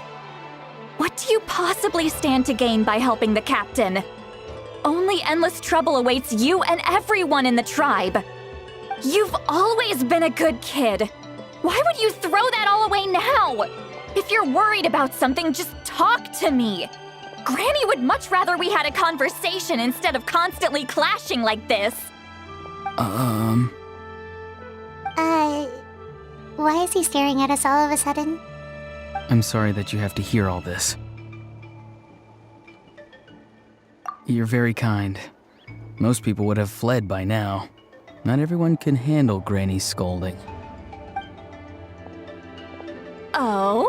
You dare gossip between yourselves instead of listening to me? You... Sorry, Granny. Sorry, Granny. Sorry, Granny. You know what? Fine. I'm perfectly aware that everything I say goes in one ear and out the other. You're all grown up now, so why would you listen to an old hag like me? You say all the right things, but then you go and completely ignore me. Well, if that's how you're going to treat me, you can stop sending Aoife over to my place to deliver your stupid vegetables! I don't need anything from you! Who's Aoife? A delivery person? That's irrelevant. The point is, he hangs out with this kid, so he must be no good. You kids get to a certain age and suddenly act like you know it all. There's nothing I can say to get through to you. Auroron, if you're still thinking about that so-called duty, then please, just forget about it. The ley lines did not fall to this state because of you. And we've long closed the book on that incident. Seems they've started talking about some kind of tribal history. I'm starting to get lost. That's not it, Granny.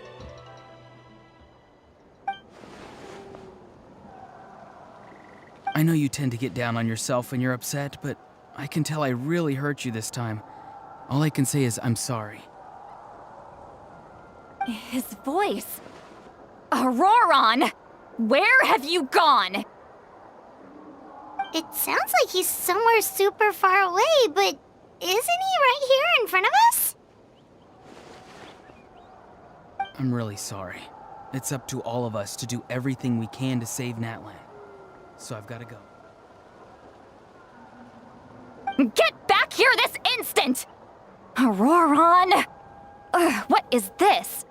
Powder from plant spores? Is that the trick he used? What just happened? How was he able to suddenly get so far away like that? It's a trick of his. If you grind spores into a powder and spray it in the air, it can be manipulated to create an illusion. He pulled it off flawlessly. He must have put a lot of time into perfecting it. Don't tell me that's how he's been hunting in the fields these days. Couldn't he have picked up something more useful? Little brat. That's it. The next time we meet, I'm definitely going to break his legs. Whoa, that's a little extreme. But still, why does he feel like he needs to run from us? If his goal is also to protect Natlan, then can't we work together? I'm sorry for interrupting your conversation with them earlier. But even if you'd been able to hear them out, there's no guarantee you would have gained anything substantial. Auroron probably did everything he could to get away because he knew I'd get the truth out of him sooner or later. That brat. I swear.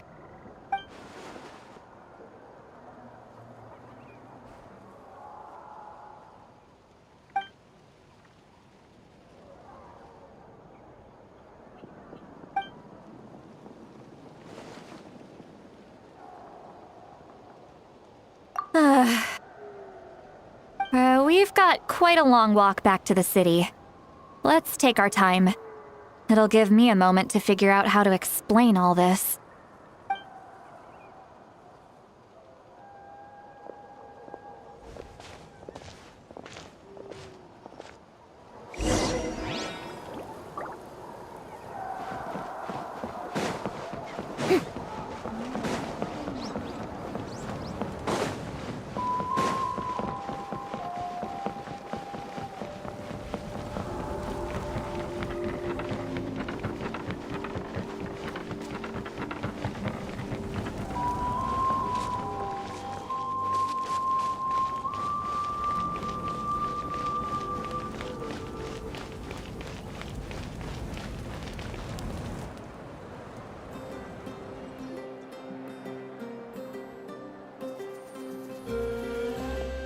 Do you two have some time?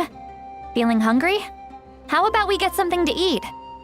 All right, it's been a while since we last ate. Now that we can relax, Paimon just realized how hungry she is. Then let's go. We can find somewhere to sit down and talk. Food and drinks are on me. How did this become Paimon'sville? Sweet Lolly looks quite down on herself. All right. It's on Paimon this time. What's one meal to the best guide into that? So you can just sit back and enjoy, Sweet Lolly. Paimon will take care of it. Hey, come on now. You won't even let me take you out for some food and drinks?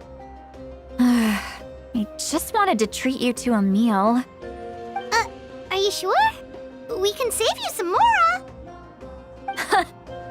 Mora is the least of my concerns. Besides, we're definitely due a meal after all the time we've spent together. Let me get this one. I might be an old hag, but I like to think I'm not completely useless. Sure, that's fine with us, but Paimon doesn't want you to be sad, Sweet Lolly. Don't worry. I'm sure a juicy grilled steak will work wonders.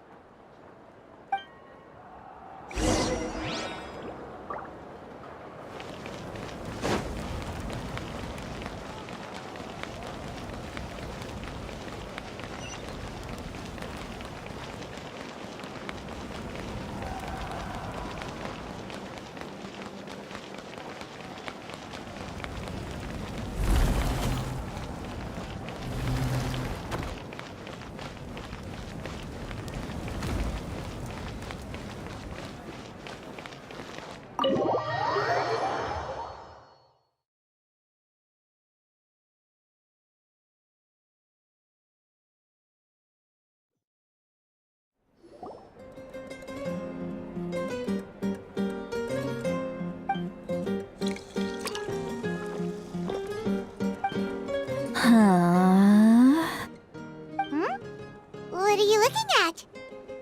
Do you see two people standing by the door? They look like spitting images of each other. Are they twins?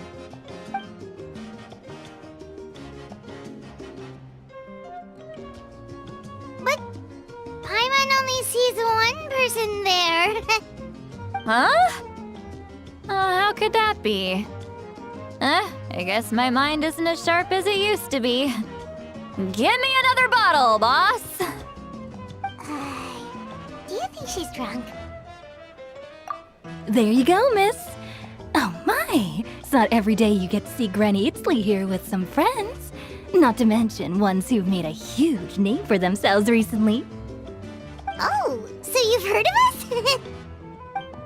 Of course I have.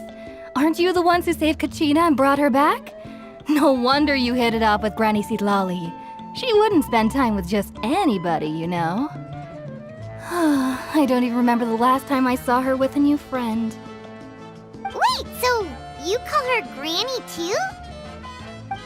Well, given our ages, it'd probably be more accurate for me to call her my great-great-granny. She's one of the most famous people at the Masters of the Nightwind.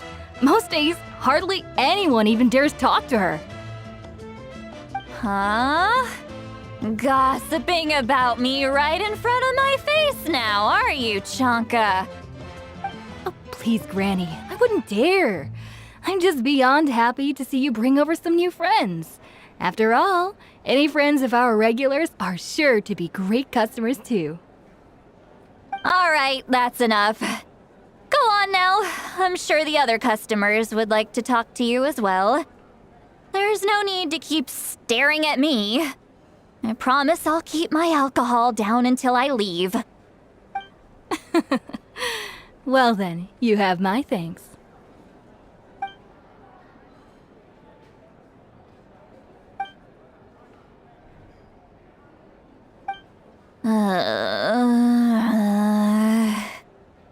Seat Lally? Seat Lally? Who's that? You got some gall calling me by my first name. Let me guess. You want to test your skills against Granny Eatsley, don't ya? Are you still with us, Seat Lally? You're kinda talking to no one. You chumps come around here, picking fights with me? Well, you know what happens next. You lose, and then run off home to tell everyone about how I'm this big scary bully. It's always the same story. You brats start it, I finish it, and then I end up with the reputation of being some kind of terrible monster among the shamans. I mean, come on. Monster? Me? Really? What did I do to deserve that? Granny Seat Lally, you're not a monster at all. Exactly! And while we're at it, I'm not some lazy slacker either.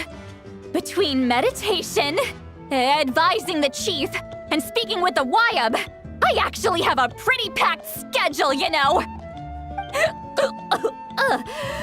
Oh yeah.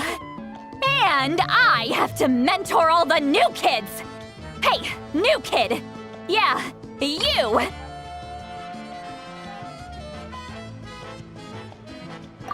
Don't play dumb. Didn't I teach you how to find phlogiston? You see? I know my stuff. I'm a good teacher. You tell him. That's more like it. About dang time someone showed me a little respect. Yeah, Granny's a hard worker, all right. You can always rely on old Granny.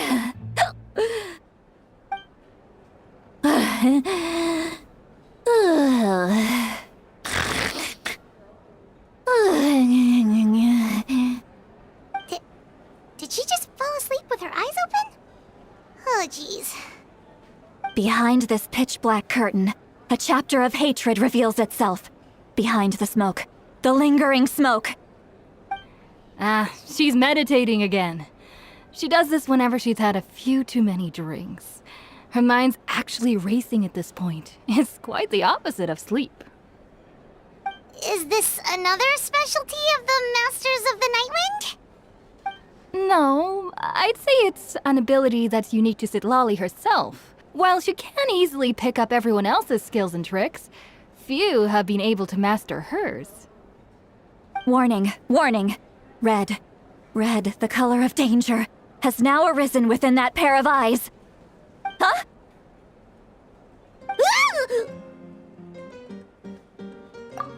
Traveler? Paimon? What's wrong?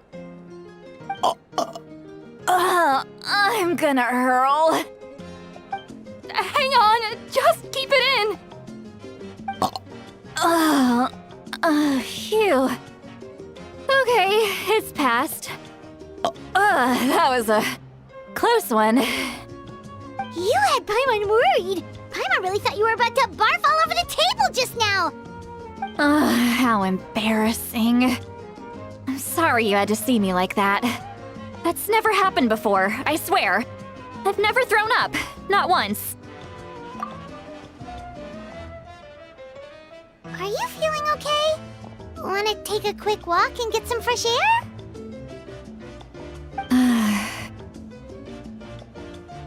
There's so much that I want to say, but I can't. Why not? Of course you can. Just say whatever's on your mind.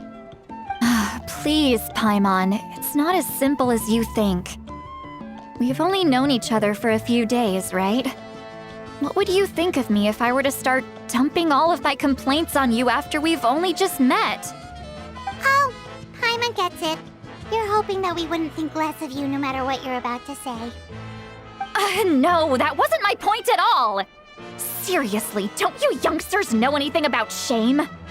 I'm talking about shame! I've lived all these years and still can't get rid of it! Surely, you know the feeling too? Actually, about that. Huh? Tell me what? Yeah, this is as good a time as any.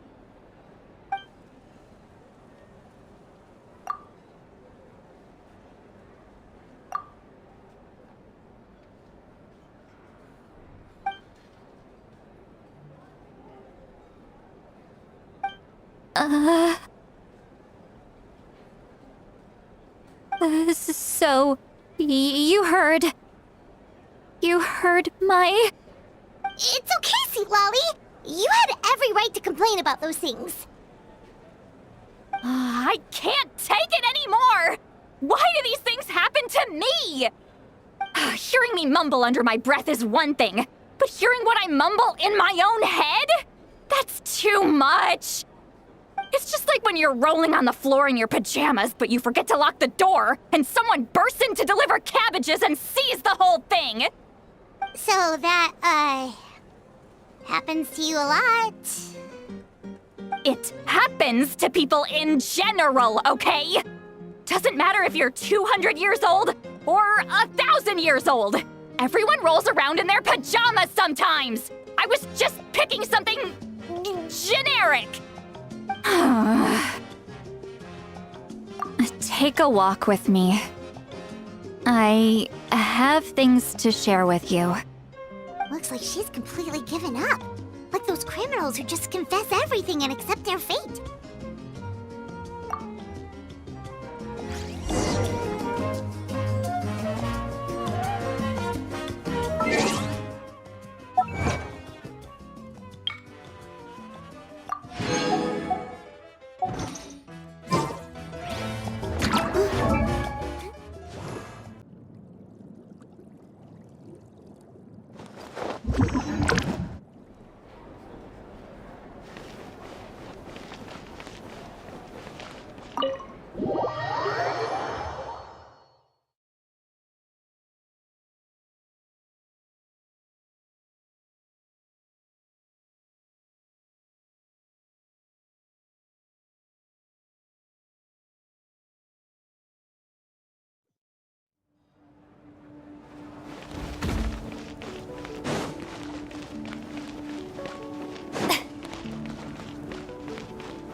Well, great view, right?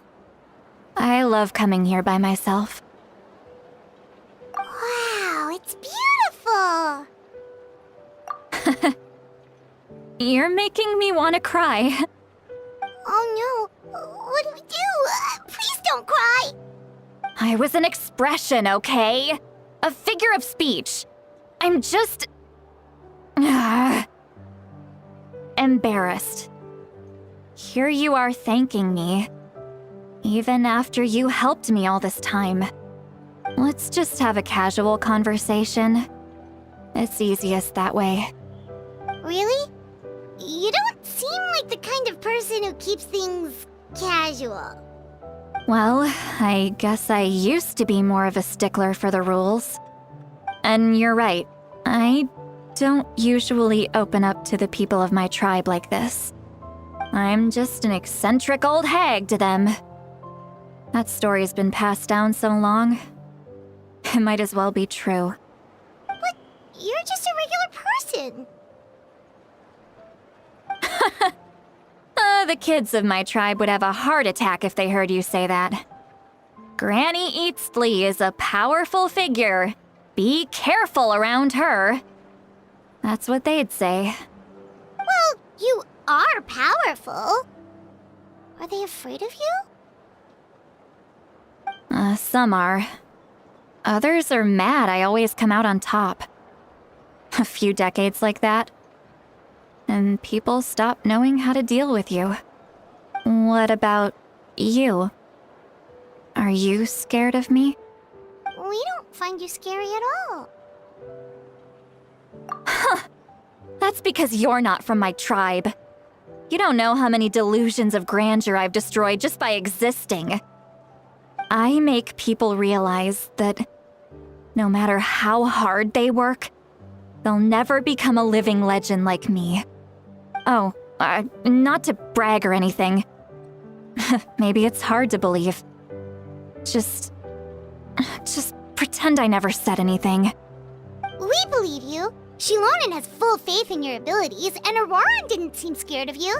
He thinks of you as his granny, right? Yes, but Auroran's a special case. Mawika already told you about her plan, and you've given so much help to Auroran and me. You deserve to learn the full truth. Auroran's not like other people. As I mentioned, he was abandoned as a child. The reason being, his soul is incomplete. The Masters of the Nightwind view this as a bad omen, capable of bringing about illness and misfortune. No one knows who his parents were. He was just left on a rock in the wilderness. It's a miracle he wasn't devoured by some wild beast. The Masters of the Nightwind believe they can see human souls, and in Auroran's incomplete soul, they saw a possibility for Natlan. A possibility to turn Auroran into a vessel for lost souls. The ceremony would allow lost souls to gather within him. Auroran would then be sent to the Night Kingdom to return the souls to their rightful place, strengthening the ley lines and completing the ceremony. Wait, that doesn't sound right. Now you see the problem. When damage occurs to the Night Kingdom, the souls held within disperse and remain adrift, unable to find a way back to the ley lines. This loss of souls damages the Night Kingdom even further. The ceremony can send back countless souls at once, which would benefit the Night Kingdom and the souls themselves. Of course, the vessel, Auroran, would be sacrificed in the process. I wasn't surprised the chief at the time came up with the plan.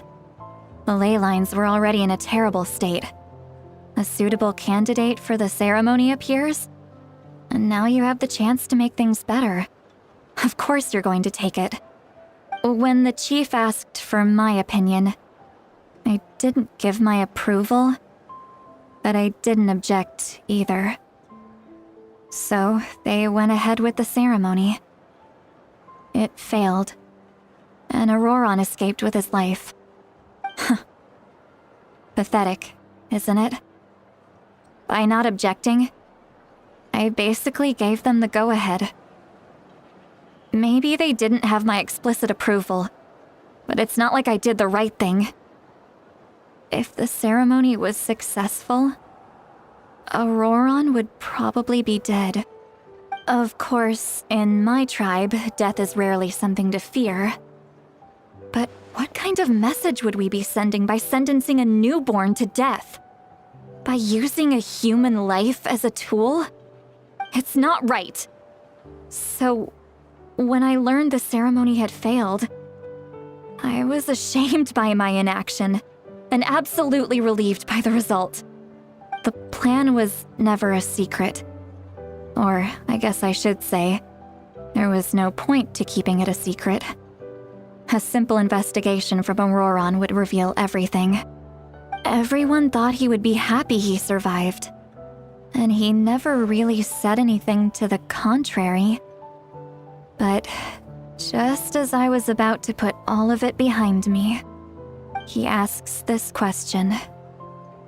Would Natlan have been saved if the ceremony succeeded?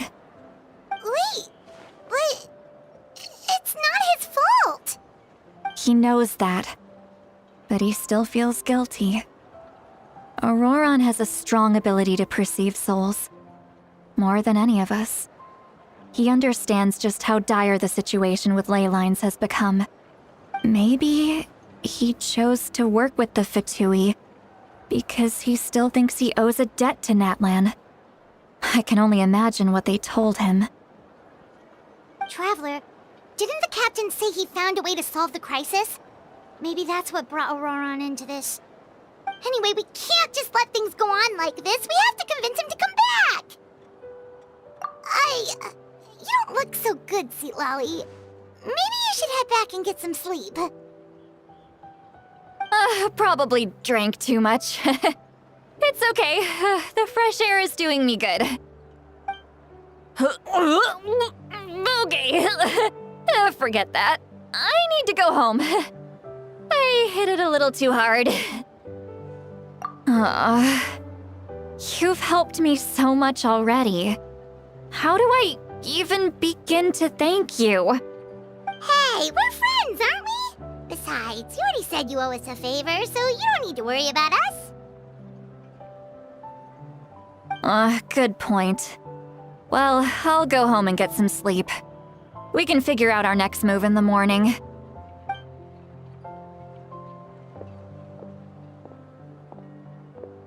Friends. I like the sound of that. Auroron's probably back with the captain, don't you think? You mean about the backup plan? Do you really believe what the captain told us? Yeah, you're right. We should just go to her directly. But she's probably asleep. We can find her first thing in the morning. For now, let's... go to bed.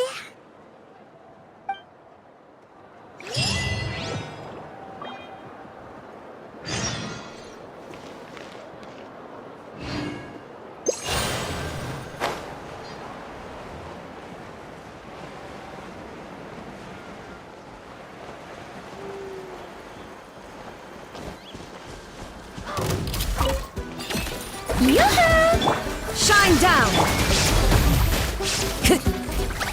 One with nature.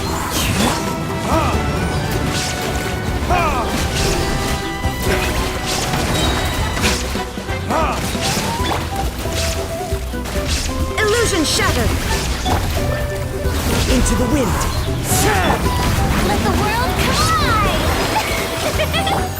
Torn to oblivion! Shine down! The wind knows me.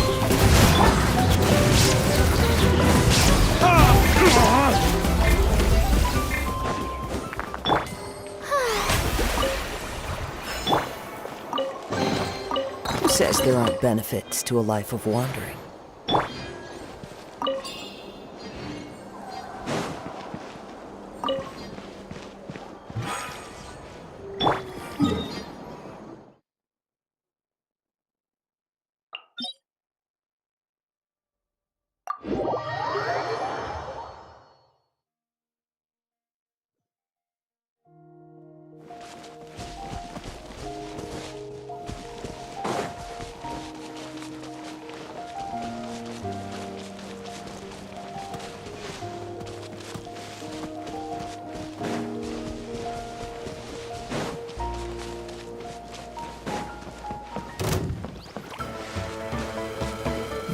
Put your back into it!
Take it. Go on. You have my approval.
Noisy outside.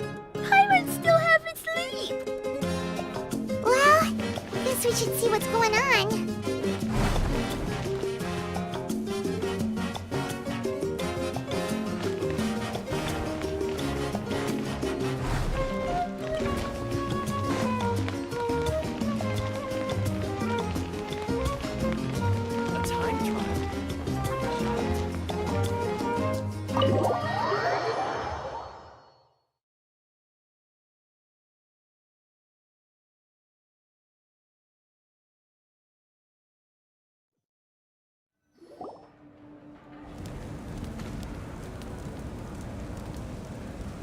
You're already here.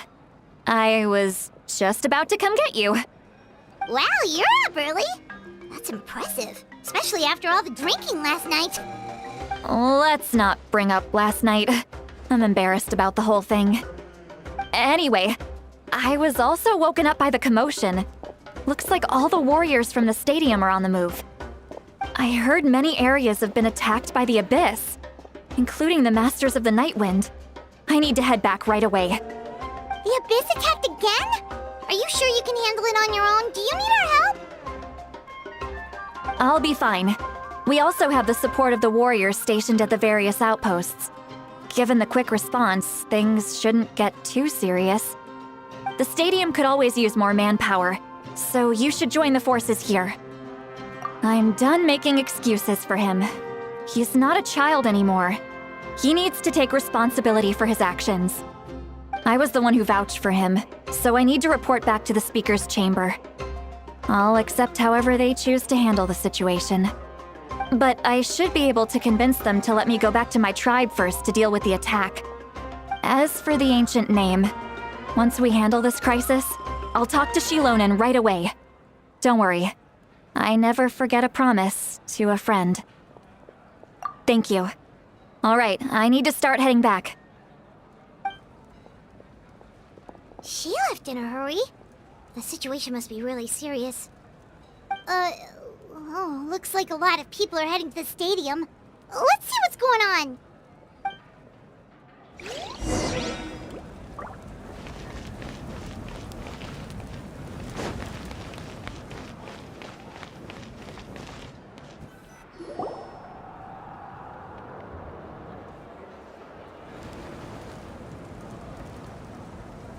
Traveler, over here! Perfect. Our star Outlander has appeared. Oh, you're all here! But, what's with the whole Star Outlander thing? Just my way of saying how awesome you are. We've got a real emergency on our hands, so this is the perfect time for you to show off your skills. Alright, but can we get a quick rundown of the situation first? The Abyss suddenly attacked the Collective of Plenty, the Masters of the Night Wind, the Children of Echoes, and a number of our camps and outposts in the wild. Yes, and the attacks are increasing in frequency. The tribes have plenty of defenses, so they're safe for now, but I can't say the same for the adventurers and merchants stuck in the wild. Chaska and I have been searching for survivors and treating the wounded. We just got back, but we need to head out again soon. I plan on heading back to the Collective of Plenty, just in case my tribe needs me. What about you, Mualani? Where are you gonna go? I'll go help the Children of Echoes. They're the closest, so I can start fighting right away. What about you guys? We could go together. Yeah, that does sound important. No worries. Just leave the Children of Echoes to us. Who knows? Maybe yours truly will have the Abyss on the run by the time you're finished. That would be pretty great, actually. I hope my tribe gets through okay. It'll be fine. Your tribe doesn't do all that bodybuilding for nothing. Let's part ways here for now. And most importantly, be careful, everyone. Oh, and some of us need to avoid getting contaminated by dangerous-looking substances. That will make my job a lot easier. Koichi, do we really have to do this now? It's alright. She's just looking out for everyone. Alright, let's hurry up and talk to the Pyro Archon so we can help the others.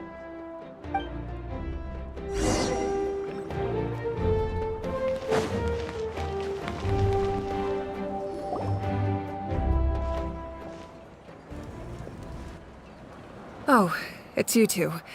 As you can see, things are not looking good right now. People across Natlin are in danger. Look, I'm very interested in your recent adventures, but this is not a good time. So we'll have to keep our conversation short. That's alright, we're also in a hurry. We're gonna go help the Children of Echoes after this. What?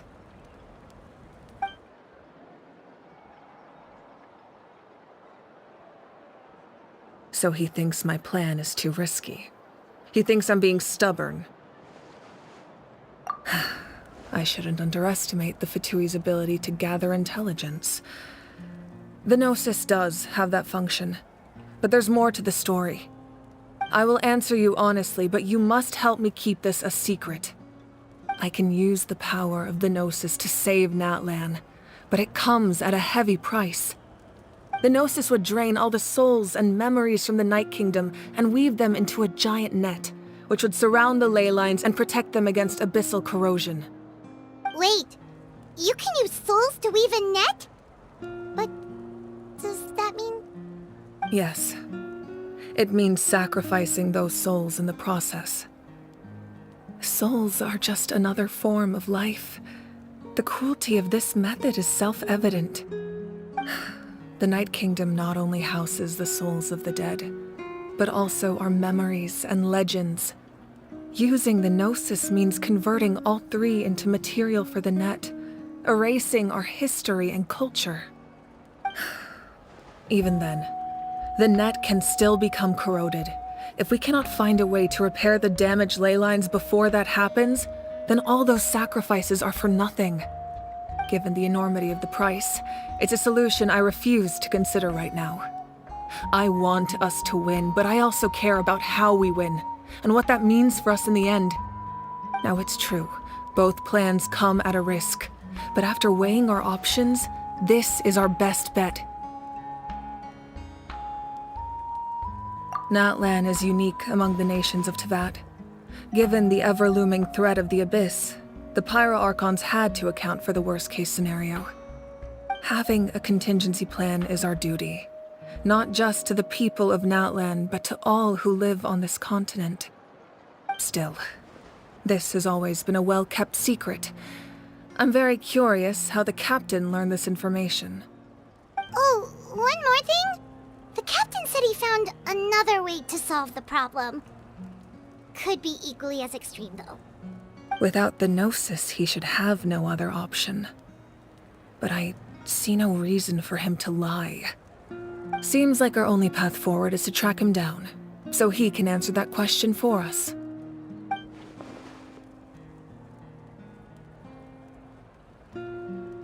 Judging by your expression, you must have doubted me, even if just for a second. Not even a little! We would never— Wait, what are you talking about, Traveler? Just as expected. I appreciate your sincerity. Maybe it was out of caution, anxiety, or simple curiosity, but know this. No matter what, our goal remains the same. We both want to save the people of this land. So now that you have your answer, do you still doubt me? You scared Paimon. You've really got a lot of guts, Traveler. That's a good thing. Oh, and feel free to call me Mawika. It's what all my friends call me, and I like it that way. As for the captain, the intelligence officers we assigned to the Fatui should be back soon. We'll get our answer then. That's great! Sounds like we just have to wait a little longer. Not just yet. Even though the Abyss is attacking several locations at once, I'm confident the warriors stationed in those areas can handle it. Don't worry. I just need to finish coordinating our available manpower, then I'll take a small team to handle the difficult locations. Wait, you're going to fight in person? Didn't you give up your power? That's true. I'm far less powerful than a god in my current state. But don't forget, I was an experienced and powerful warrior before I ever became the Pyro Archon. No matter how you look at it, my duty is on the front lines. I just think there's strength in numbers. If the people feel emboldened, that's just a bonus. Anyway, even if we respond to these threats in time, it's not a permanent solution in the long run. I've considered moving my people to other nations, but given their close connection to the Night Kingdom, a forced evacuation would have devastating consequences. I've told the chiefs of each tribe to strengthen their defenses and advise people against leaving their settlements. Now, I just need to find the right time to disclose the true nature of the crisis to the people of Natlan. Paimon's a little worried about how people will react. Yes, but that won't be the only response. In any case, that's for me to worry about. I'll let you know when we have more information on the captain. All right, we should head out. Maybe we can join up with Moani. She can't be too far ahead. No need to worry about me.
Quick, over here! To safety!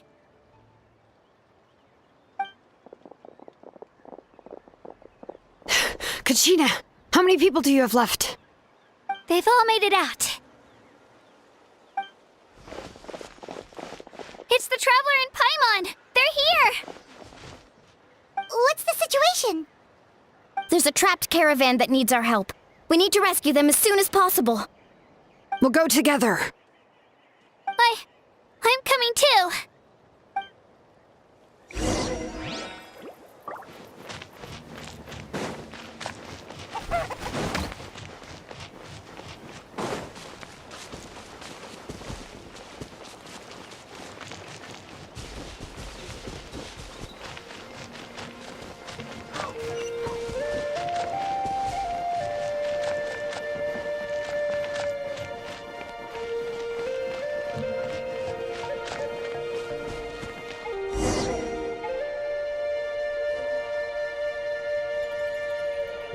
Stay safe. We've got this.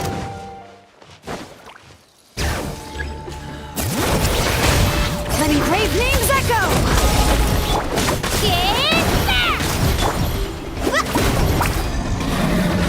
Action epic wave!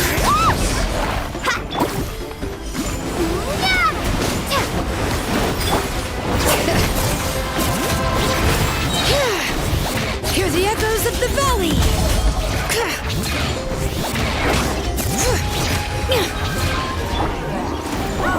Here goes!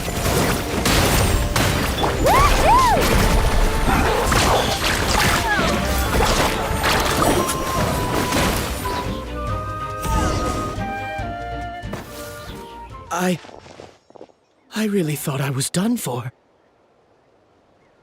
I can't thank you enough. Don't worry about it. We're just glad you're okay. Let's see. Your goods look fine too. Guess the Abyss isn't after Mora. That should be the last abyssal pylon near the Children of Echoes. That was scary, but we did it. By the way, where's Lolly? I thought she would come with you. The Masters of the Night Wind also got attacked, so she went back to help her tribe. She said we can deal with the ancient name later. Yeah, that makes sense. The attacks are more urgent. Alright, this isn't a good place to talk. Let's head back to the tribe.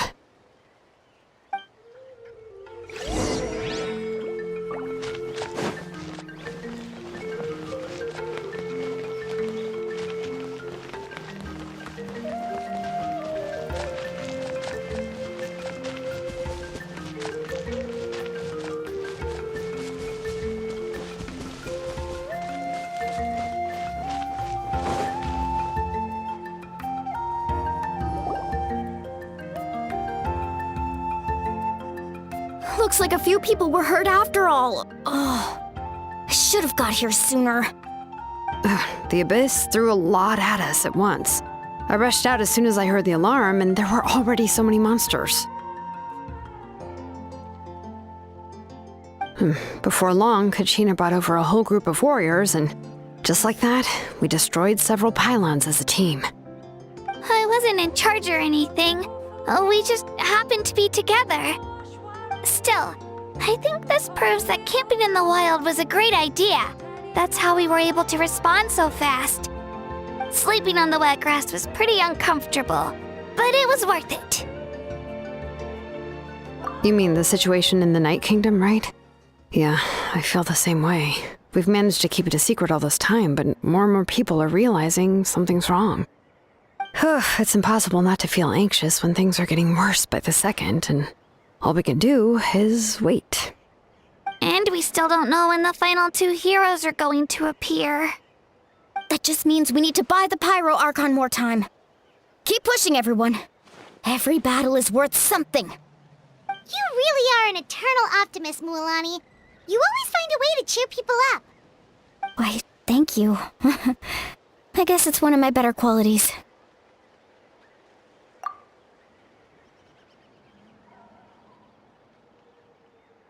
So, specifics aside, the Pyro Archon confirmed the Gnosis can resolve the crisis, but it comes at a huge price. And somehow the captain finds out about it, goes to fight the Pyro Archon, and calls her out for having a solution but refusing to use it. Honestly, if he has the same information as us, I can't really blame him. It's probably because our plan is so risky. We don't even know if the 6 heroes will reunite in time. We talked to Moika before we left the stadium. According to her, the cost of the captain's plan is too high. And, well, it makes sense. If that was truly the better choice, she would have picked it. Yeah, I trust the Pyro Archon. When I was upset about Kachina's disappearance, she was really sincere and patient with me. Plus, she burned down all those precious mementos for Kachina. She's already proven how much she values even a single person's life. When it comes to Natlan's survival, there's no way she would hold back. I agree. Maybe the captain weighed the costs and came to his own conclusion, but I'm sure we have different priorities. Life is important, but so are history and memory. As the Archon, she can't tell us everything, but it seems like she wasn't holding anything back this time. The next question is, if the captain found a new way to save Natlan, how come the Pyro Archon has never heard of it? Yeah, and isn't he from Snezhnaya? Why would the Fatui want to save Natlan? This is all super confusing. We still don't have enough information. Once we figure out what the Fatui are doing, we'll have our answer. Let's head back then. Moika said her intelligence officers should return soon. With how many Fatui there are, someone's bound to give something away. Sounds good. I have a few theories of my own. With a bit more information, we just might get to the bottom of the whole thing. Want to join our garrison, Mililani? I was just about to ask. Count me in. If I was just a bit faster, we could have prevented a few people from getting hurt. People who could help us in the next battle. It's all a chain reaction. Then you should go register right away. It shouldn't take long. Everyone's looking for people. Register? Nah. I'll just follow you around. You know, go where you go, do what you do. Okay, but then you have to follow my orders. You got it. I just don't want to make the trip back. It's so far. All right. See you all later.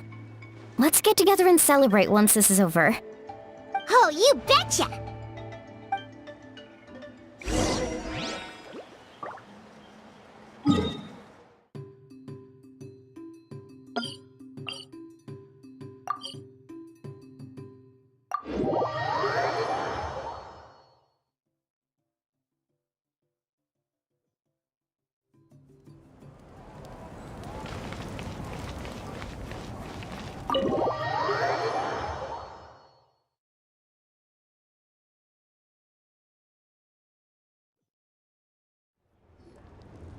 Moika! Oh, Chaska and Koichi are here!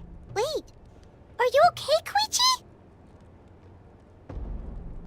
I'm fine. No need to worry. They ran into the Fatui while out on a mission and decided to follow them. The Fatui? Calm down and let me explain. Here's what happened.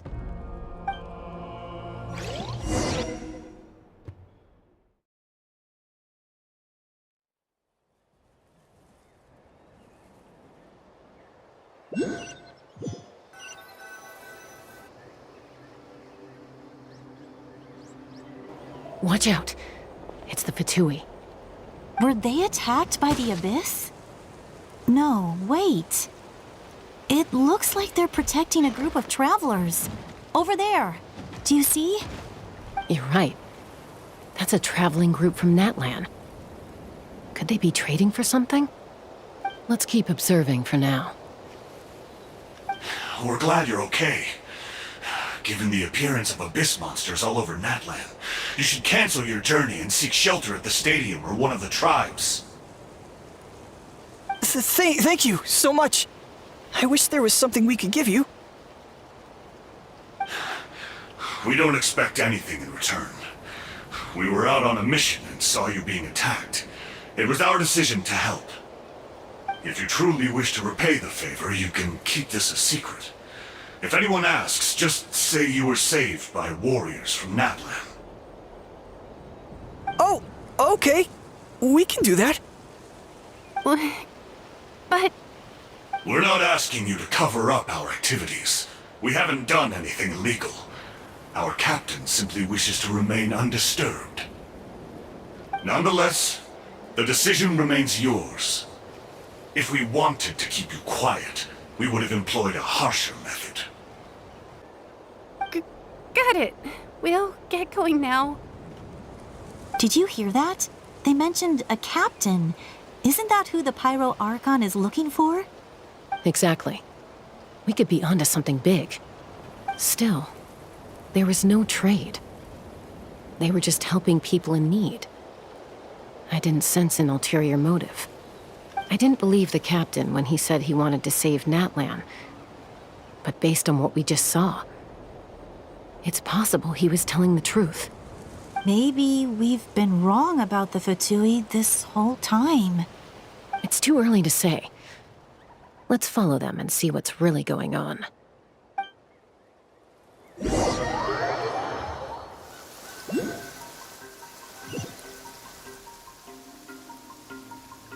So this is where they were headed. Looks tricky. It's heavily guarded on all sides. Koichi, wait for me here. I'll go in and check it out. Oh, no you don't. How are you planning to get through all the guards? Look, I can use this terrain to my advantage. With our tribe's special way of getting around, I doubt they'll see me coming. We still can't see anything on the inside. What if you can't find cover? You won't have anyone to watch your back if you go in alone. The more heavily guarded the location, the more valuable the secrets. Even if the captain isn't here, we can still figure out what the Fatui are planning. That intel is worth the risk. Fine. You're not gonna listen to me anyway, so let me come with you. That's even more risky. You've been running around saving people for days. You're already at your limit. I'm confident I can protect myself. I'm not sure you can say the same. At least right now. I can. You really believe that? Fine, don't believe me. But you can't honestly tell me infiltrating a heavily guarded Fatui hideout all on your own sounds more reasonable. You know, growing up, even if I insisted on doing something, it never gave you any trouble. I'm not sure you can say the same. All right. If we start arguing, this will never end. We can't let this opportunity go to waste. Guess that means I win. Don't worry, you're not the only capable young person from our tribe. I can handle this. All right, same plan as usual. We split up, communicate with hand signals, make sure our blind spots are covered, and support each other once we strike. Got your ropes? Yeah, let's go.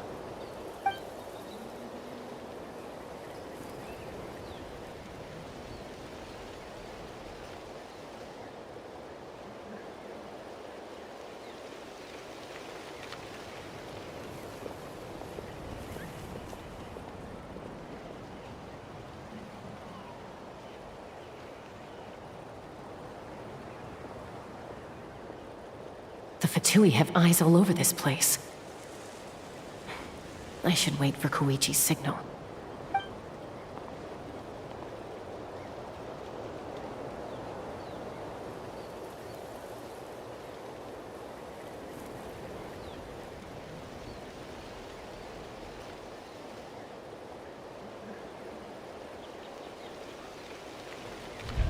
Now.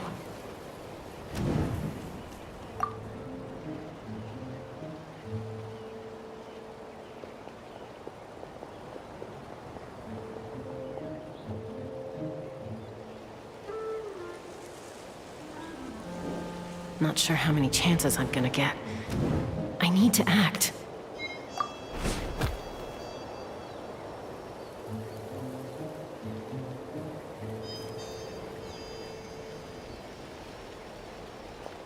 Good.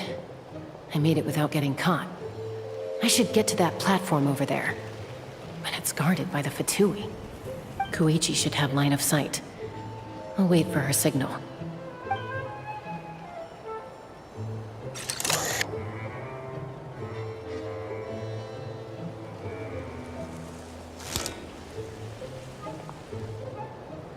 That's it.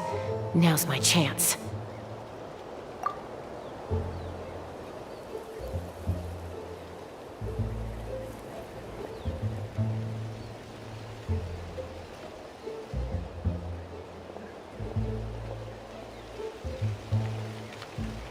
It's no use staying in one place. I should keep moving. Looks like Chaska is helping me by keeping an eye on the Fatui movements. I'll wait for her signal.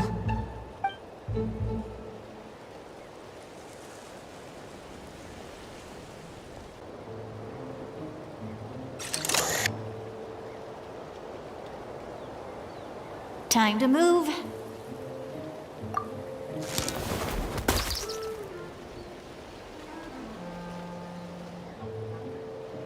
Whew. That was close. Almost got caught.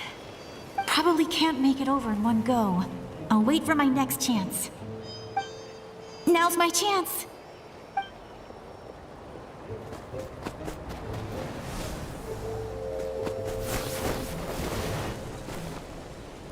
I made it! That'll show my sister. Let's see. The Fatui's occupying all the best locations. If we could just get past them somehow. Wait, I've got it!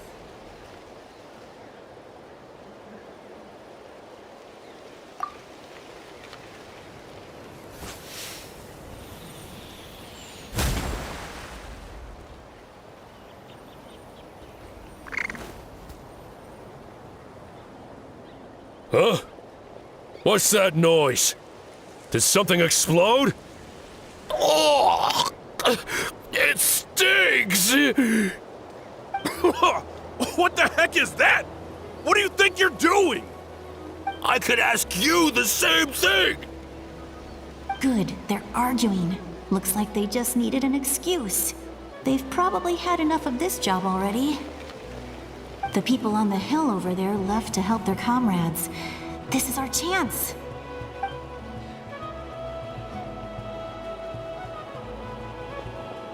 Come get me, Chaska. I hope she gets this hand signal. That's Koichi's signal. Smart idea. All right, time to move. Give me your hand, quick. Coming!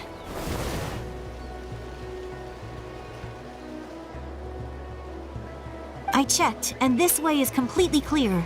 It should lead us to the deepest part of this place.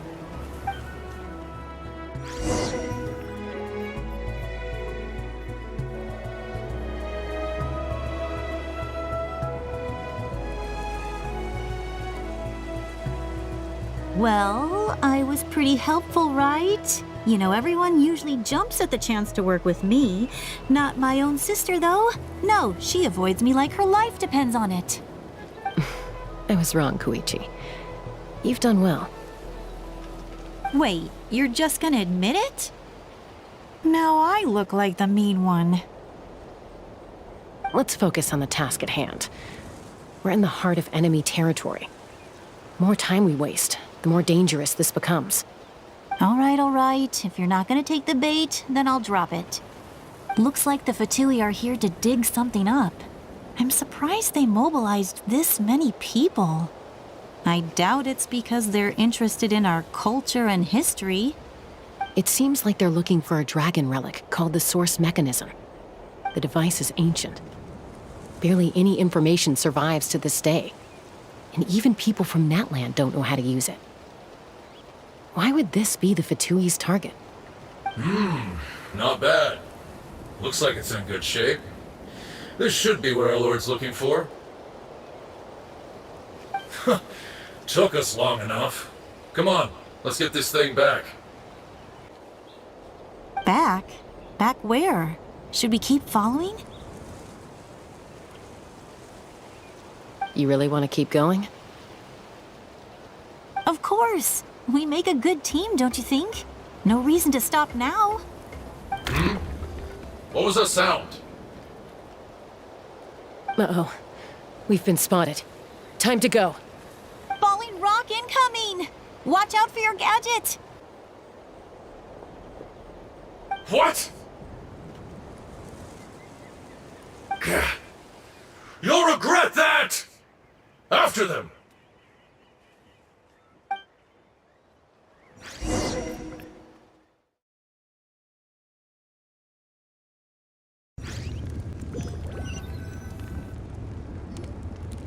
Once we got them off our tail, we went back to observe some more. They'd collected several identical pieces of something. It looked like they were waiting, though.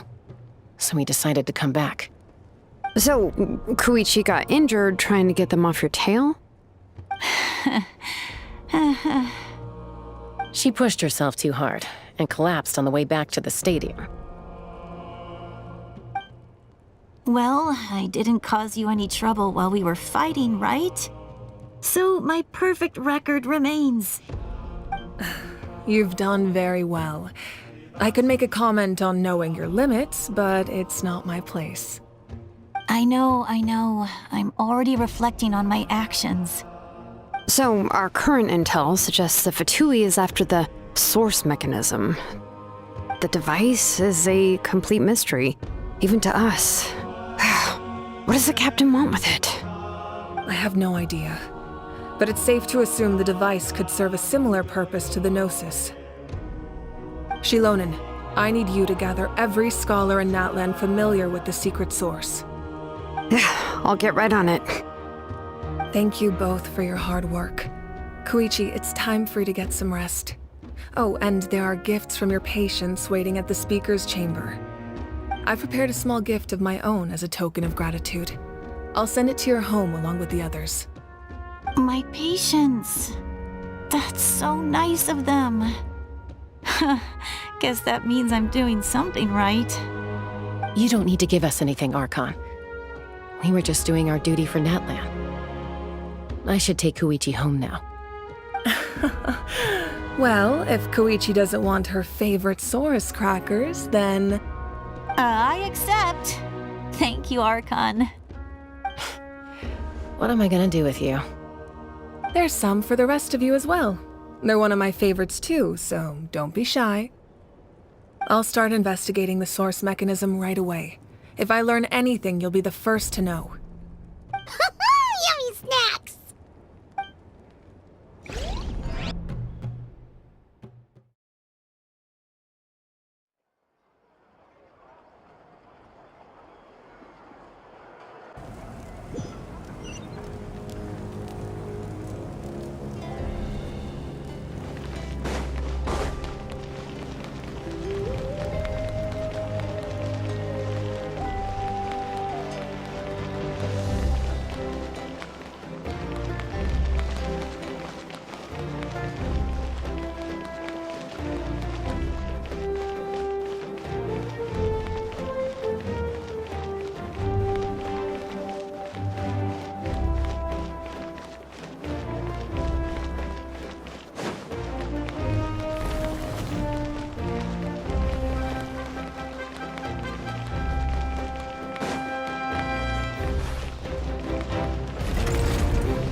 What's next for you two?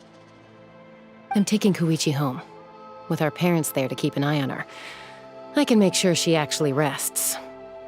Hey, it's not like I'm some kind of prisoner. I'll be fine in a day or two. There's no need to go all the way home. That's what you always say.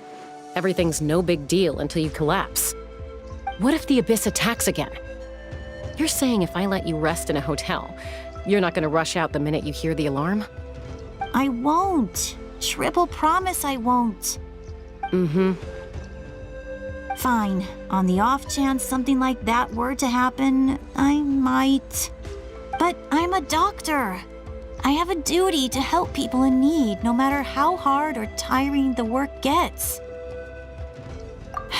I guess you're right. But I don't have to like it. This reminds Paimon of when we first met. Except you were the one trying to stop Chaska from doing something dangerous. I'd do the same for anyone trying to put their life in danger. As a doctor, I don't want people to get hurt because of a rash decision. Then try to see things from my perspective. You clearly want to protect your patients. So can't you understand why your own sister would feel the same way about you? The two of you are the same, you know? I disagree. I understand the risks and costs of my decisions. Who wants to be like her? Overconfident, always making excuses when things go wrong. That's just not true. You think I don't have proof? Okay, don't get into another fight. Just pretend Paimon never said anything. Don't worry, Paimon. You didn't do anything wrong. Arguing is just how we communicate. Neither of us really takes it to heart. Plus, I guess we are similar in some ways. Maybe I rush into things without thinking, but I learned that from her. We're family. I can't help it if my older sister is a bad influence. Okay, you don't have to put it that way. So, you're all good now? Neither of us are really the type to back down, so we'll always have our differences. But still, we get along in our own way. Plus, I know you'll wake up one day and realize I was right all along. I just need to wait. Be my guest. Come on, let's get you home. See you later, Traveler and Paimon. I'll be back once everything's settled at home. There's no rush. At least grab a nice meal with your family. Bye, you two. Take care of yourselves out there.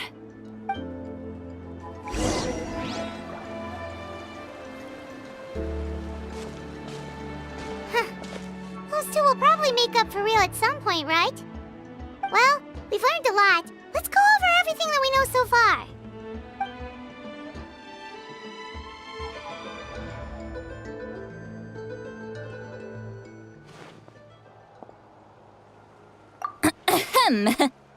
Sorry for popping up out of nowhere. Again. Why do you look so awkward? Oh, is there something you need from us? Okay, I won't beat around the bush. Oh, and I'm sorry for interrupting your rest. I'll treat you to some charcoal grilled steak to make up for it. Awesome! Just give us your orders! Hey, friends don't order each other around. I'm just here to share some news. Remember what we talked about before parting ways? Oh yeah, you mentioned how Auroron has always wanted to save Natlan, and something about his soul being fragmented. Paimon and the Traveler discussed it after you left, and we think Auroron is probably back with the captain. What do you think? I agree with your hypothesis. And just now, I confirmed it myself. Auroron came back. He helped the Masters of the Nightwind defend our camp. What? He came back? I told him to give up whatever he's doing, but he refused. He said they're just one step away from success, so there's no way he can back out now. Apparently, he came back to fulfill his duty to our tribe. When he left, he said it was because he still has a duty to Natlan as a whole. I'm surprised you let him go at all. I had to prioritize my tribe. Besides, the situation was intense. I couldn't focus on outside and inside threats at the same time. Plus, he was on guard. He knew I would try to go after him, so he made sure to keep his distance. I kept an eye out for a good opportunity, but it never came. All these years of calling me Granny, and I couldn't do a single thing for him in the end. Don't say that! Your tribe all raised him together, right? That couldn't have been easy. You're right. Seeing him come back reminded me of when he was little.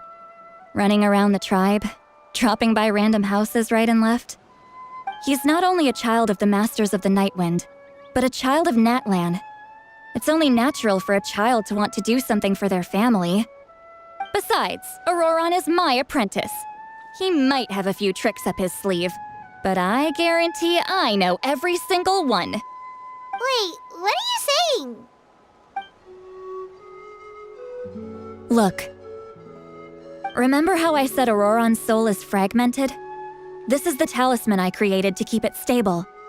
And this gem is what makes the talisman work.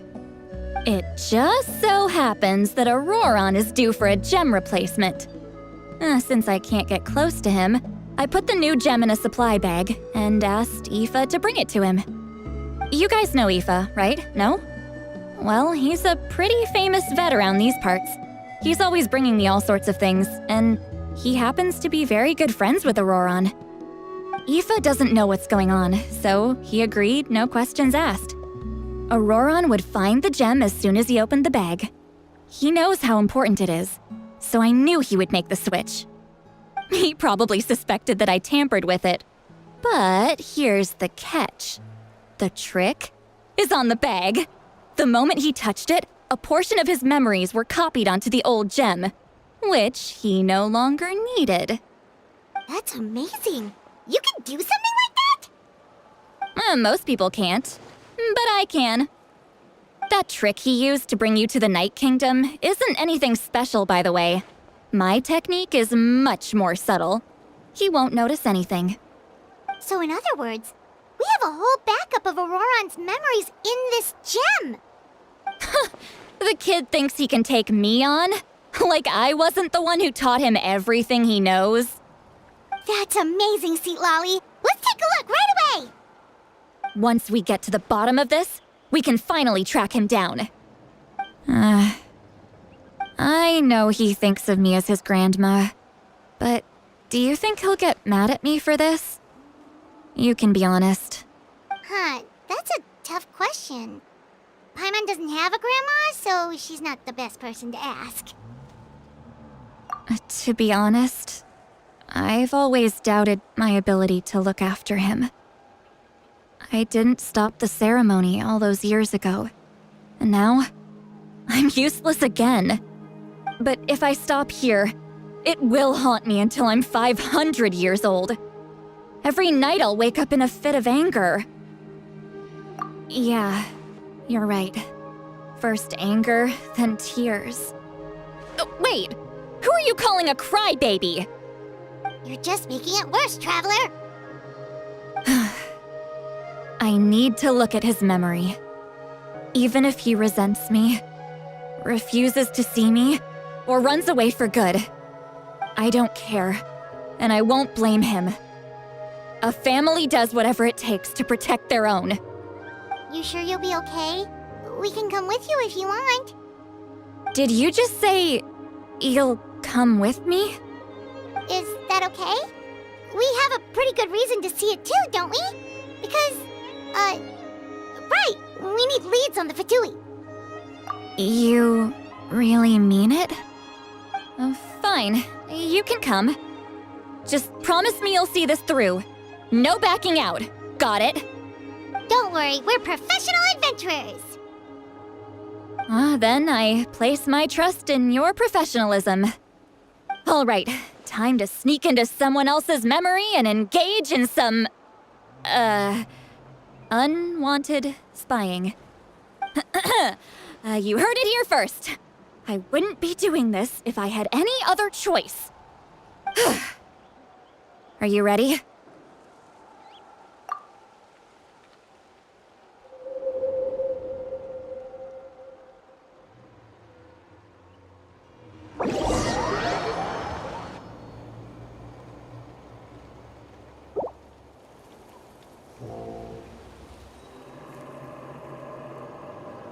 Look how good you're doing. You'll grow into nice big radishes in the future. And you? Aoife says you're taking up too much space, but I think you're a good tree. What do you think? Hey! How's it going, Auroron? Good. How are you, Uncle Okanbi? Can't complain. What you up to? Naming your vegetables again? No, just some idle conversation. Sounds fascinating. What did they say? They told me you were coming and that you would take some produce with you. Only if you're offering. By the way, I ran into Aoife yesterday. He told me Chaska's fostering a saurian at his place.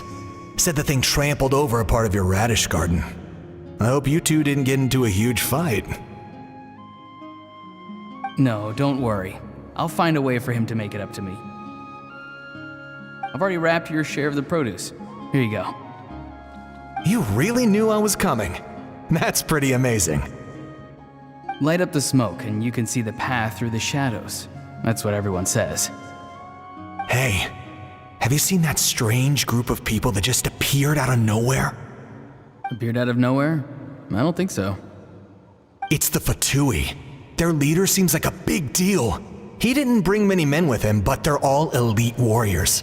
It seems like they're looking for someone, but I wouldn't go around asking too many questions. If you run into them, be careful.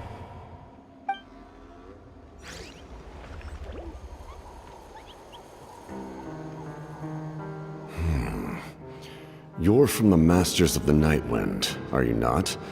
Why do you live here alone? I enjoy living by myself out in the wild. I guess you're from the Fatui, the one everyone's calling a big deal. Not an inaccurate description. I'm looking for someone who may be known to you. Citlali is her name. Granny? What does an Outlander want with her? I've heard the name. You have business with her? There's no point to further questioning if you insist on hiding things from me. I shall seek answers elsewhere.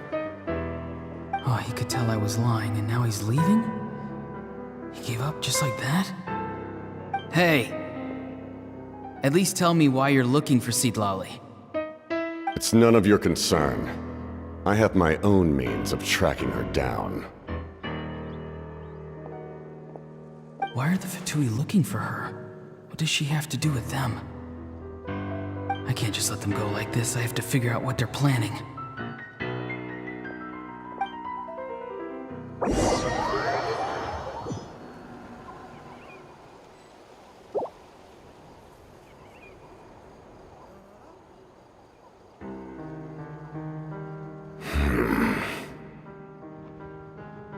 They've just been studying the ley lines and asking for leads on Granny. I can definitely rule out some sort of invasion. The situation has seen no true improvement. The Pyro Archon did not fulfill her promise.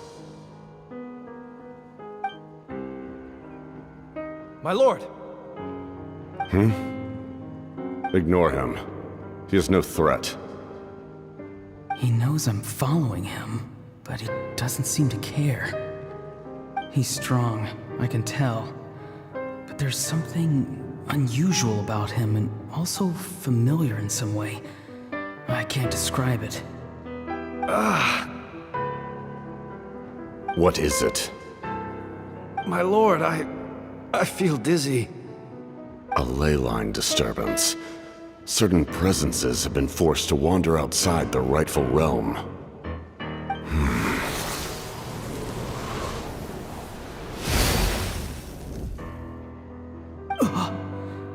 That was a spell from the Masters of the Nightwind. How did he know that? Is he sending those escaped souls back into the ley lines? How did he do that so easily? Soulfaring is supposed to be extremely difficult. This could be related to why he's searching for Granny. I feel much better. Thank you, my lord. Think nothing of it. Stay vigilant, and continue to gather information. The Abyss could attack at any moment. If you notice any irregularities, assume drill formation and be prepared to fight. However, there's no reason to over-engage. Information is our first priority. Yes, sir. Why are the Fatui fighting against the Abyss? Do they really mean us no harm?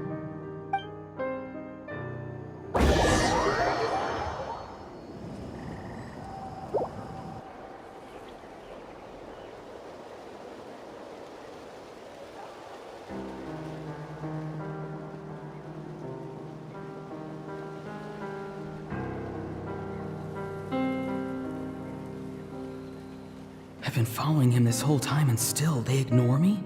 Do they really not care? It seems like his subordinates refer to him as the captain. Never heard of him before. And now he's headed to the stadium. That's unusual.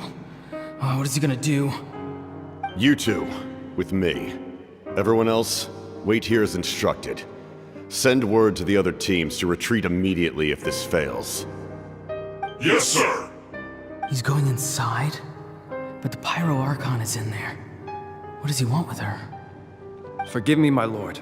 Allow me to check one more time. Do you truly wish to do this? The time for idle observation is over. It now falls on me to act. This nation is out of time. Yes, sir. He just walked straight into the stadium. What is he gonna do?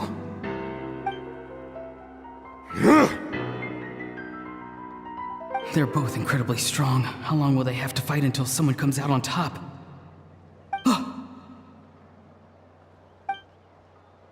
Wait, this feeling. Just like the other day near the ley lines, it's faint, like a soul's trying to escape. Where is it coming from? Is that why he's looking for Granny? If he dies here, then all clues will be lost. I can't let that happen.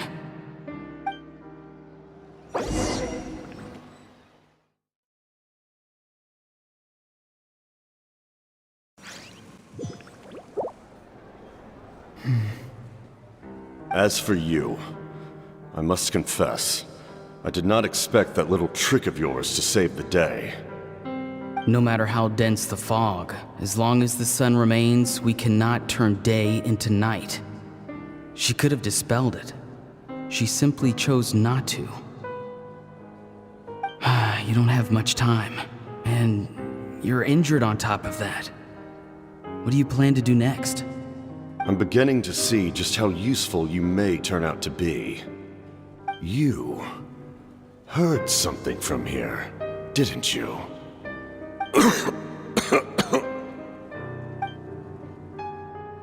No need to force yourself.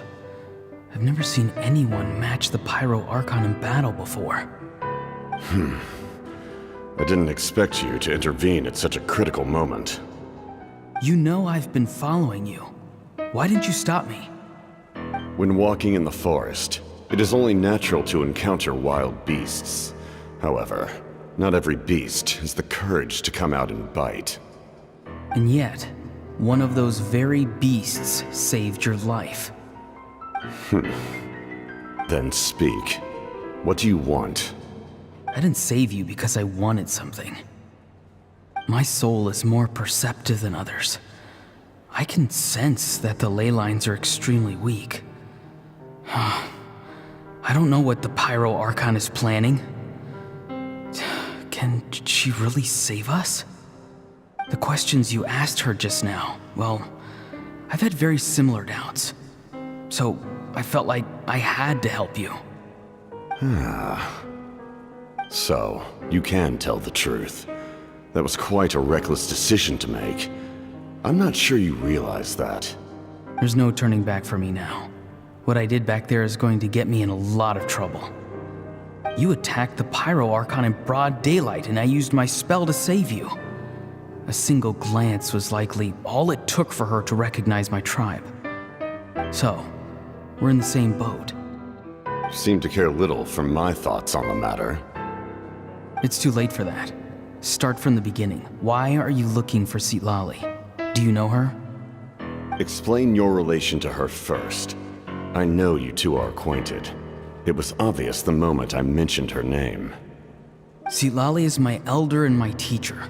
She taught me everything I know. It's my duty to protect her. If you truly wish to protect her, you should have let me perish at the Pyro Archon's hand. Yet, you chose otherwise. Do I really need to tell you what that means? I want to do something to change Natlan for the better. Something I can accomplish with my own two hands. You're stranger than anyone I've ever met. But maybe, just maybe, you can show me the way. Strange? Citlali is said to be the legendary Granny Eastly, someone capable of communicating with the Wyab, and the Wyab are the key to information on the Night Kingdom. Why do you need knowledge on the Night Kingdom? That is not something you need to know. Don't forget, I saved your life.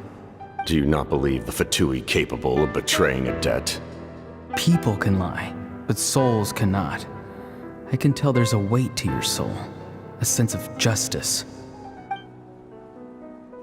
You may not live among your tribe, but you certainly know their tricks. I apologize for my rash judgment. You are more capable than I imagined. Let's go. We'll see if you have what it takes to join my plan.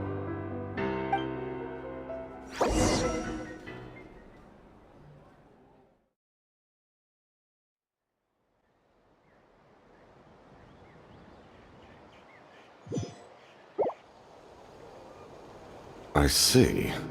Interesting approach. Worth trying, I think.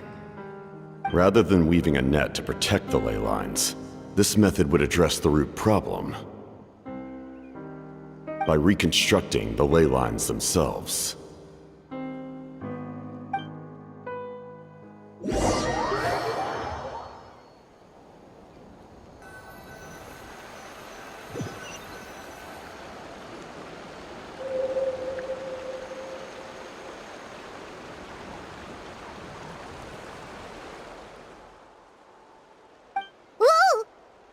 Traveler, Paimon.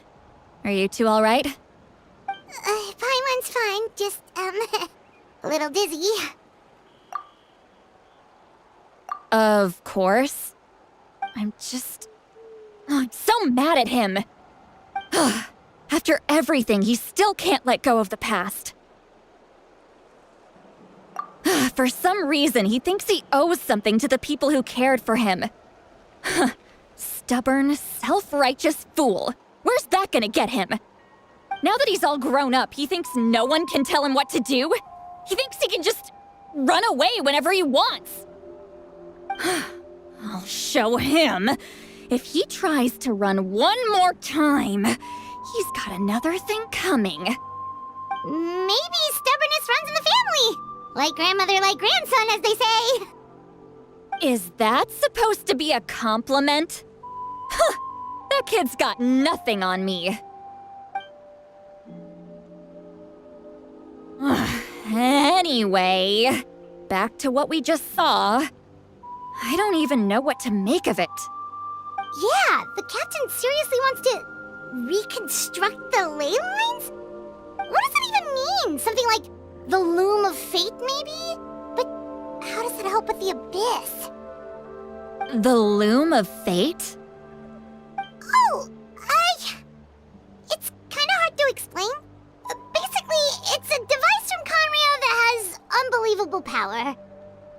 Anyway, if he really wants to manipulate the ley lines, everyone in Natlan will be affected.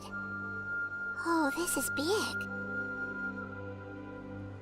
Which means the captain has been honest from the very beginning. Auroron's memory proves that. Why is he so obsessed with saving Natlan? Oh, we've got to tell Moika about this right away. Yes, she needs to know about this. Now.